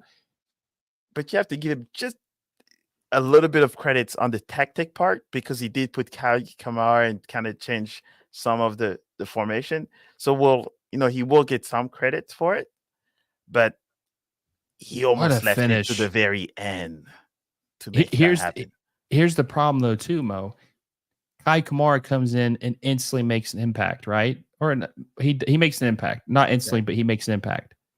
You got your $6 million man on the bench. And you have your guy who's on the team-friendly deal playing better with this team. Not a better player, but a better fit for what this team does. Yeah, but he's hungry. And he knows he's in LA. He probably knows that that's his last check. Yeah. And, Marlon's making the best players are the ones that are, you think you're about to die. This is his final farewell. He knows he's in LA, one of the best team in MLS. Fighting for his life, right? Yeah. He will be a legend now if they win, even though it's probably should be a done deal. But now it's Kai Kamara scored the third goal on the US Open Cup before he retires. There's no better way to put that. I need to correct Roller on this. He says, to be fair, they are 50-50 on their finals now, 2 wins and 2 losses. That's actually not true. They're 2-6. Mm-hmm. They've lost 4 finals. So he's 2 out of 6 on his finals. He lost Campiones Cup, he lost Leagues Cup, he lost the CONCACAF Champions Final, and he lost MLS Cup. He's lost 4 finals. The only 2 he's won is MLS Cup in 2022 and this US Open Cup. And I've said this from the start. I said that if LAFC won this game, it's expected. It doesn't put him in the good graces of the team. This is a game they're expected to win. But if he lost this game, it was detrimental to him because it just hurts and proves the narrative he can't win finals. But don't get it twisted. MLS only had 8 teams, first teams in this tournament. 8 teams. All the other MLS teams put their second division teams in this tournament. So it's a watered down version. Just keeping it real. I love the US Open Cup. I don't want to see it go away. I want to see it be like it has been in years past because it gives teams a chance to play MLS teams and possibly knock out a giant. But it is not the same as it has been in years past. This is not the US Open Cup where every single MLS first team is playing in their playing in the tournament. And Mo, it's not even just that. Having your MLS Next Pro teams play is even worse than playing your first team and having all your bench players play. Like this is literally your youth development team that half these guys will probably never even sniff the first team roster. Unless you're City. Yeah, exactly. Yeah, right. We have about 7 of them, I think, that even have pro contracts. But yes, there will always be that one asterisk, but you'll always have to be the team that's put in front of you. And I think even though SKC had, we'll say, the easier path to the final, but they still took care of business, which will be the only time I give them credits. Yes. Yes. Let's see. Roller says still, let's see.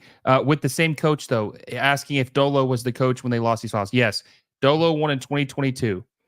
He lost the Campiones Cup in 2023. He lost the Champions League final in 2023. Lost Campiones Cup to Tigres. Lost the Champions League final to Lyon.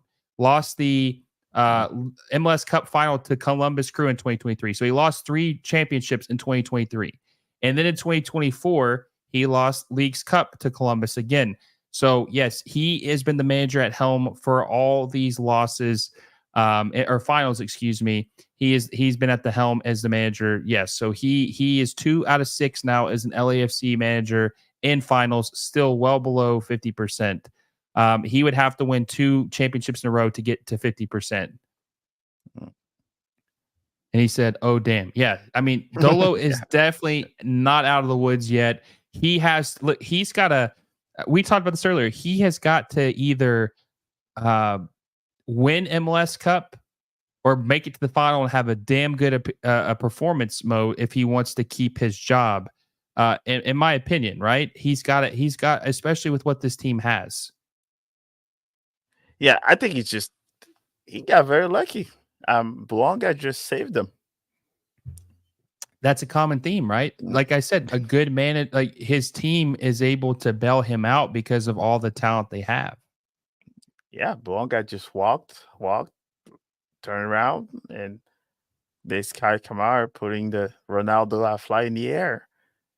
And it looks like someone from the Happy Foot Sandfoot just said that once Kamara scored, he ran to Giroud and gave him a hug. That's awesome.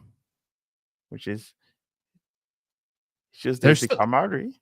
There's still 4 minutes plus stoppage time.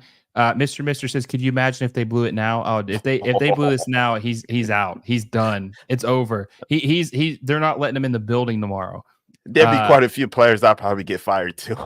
Right? They will. Roller says a whole bunch of cards. 2 out of 6 trophies is crazy work. Not gonna lie. Yeah, I mean that's like we said. That's like Mo said earlier.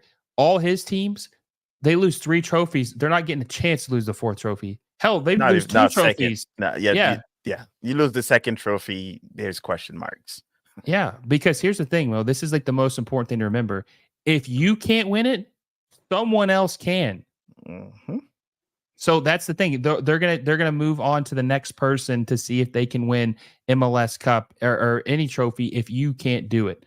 Let's see. Sportainment guy says, "Guys, Cavincio just signed out and the stream has private out. He got rip." Oh no. I didn't even honestly. I mean, I know he streams his Sporting Kansas City, but I honestly didn't even know he was streaming tonight. Oh yes, he is. There's plenty of people from KC to STL and everybody else around. Well, hey, that makes me feel good that we had such a good night with our audience, even with there's a lot of people streaming, so you did good. Yeah, we did good, man. We did good. We had a good night. Jonathan Perez says, "Who from this LAFC squad do you think should be replaced?" I mean, I think Giroud is definitely, the jury's out on him still. I don't know if he fits, but they're not going to move off him. This game a big deal. They're going to get Griezmann in here and see how that fits. I think Ilie Sanchez has got to go. I think he's done. I think he's washed at this point. I think Ilie is way over the hill. I think he needs to be replaced as a starter. I mean, Hollingshead has been very solid, but ideally you wouldn't want Hollingshead starting at right back at this point. Like, I mean, he's very good. He's better as a depth piece. But they just have so much depth, man. That I said earlier, Kike Oliveira would probably be starting on Sporting Kansas City and St. Louis City SC. Like, he'd be starting on that team. And he's off the bench, Mo. He's off the bench. That's the depth right there. Yeah, man. That's what we need, though. That's what we need. Roller says, yo, guys, here's a great idea. Greg Berhalter to LAFC 2025. No, he's going to Chicago. He's going to be the Chicago Fire manager. I'm surprised he even get something this quickly, but I guess that's MLS and US soccer. Hey, in MLS, you get unlimited lifelines.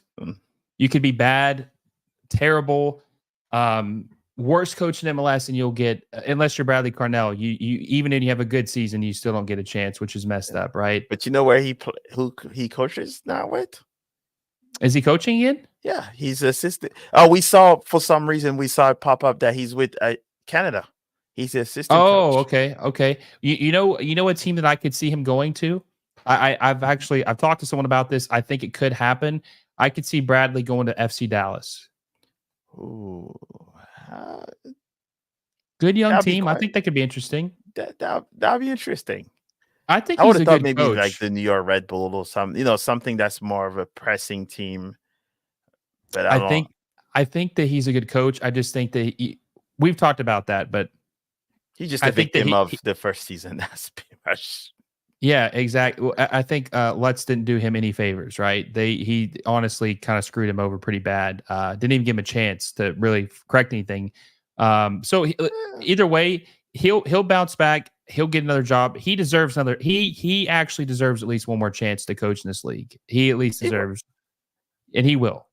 I think it was just a situation, and then a victim of the great season first, and then injuries, you cannot control it. So it's one thing after the other, and sometimes there's teams that are more, how do you call it, that expect, I don't know how that one that has higher expectations, I guess. Yeah, And there's a higher standard, right? yes, so High yeah, standard. there you go. That's Yeah. what I was looking for. So imagine LAFC if they had that says, hey, you're good but not good enough, we need someone else.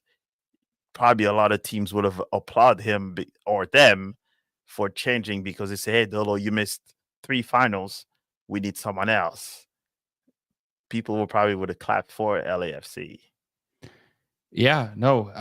So I can't wait to see what happens. Mo, we are 4 games away from the playoffs.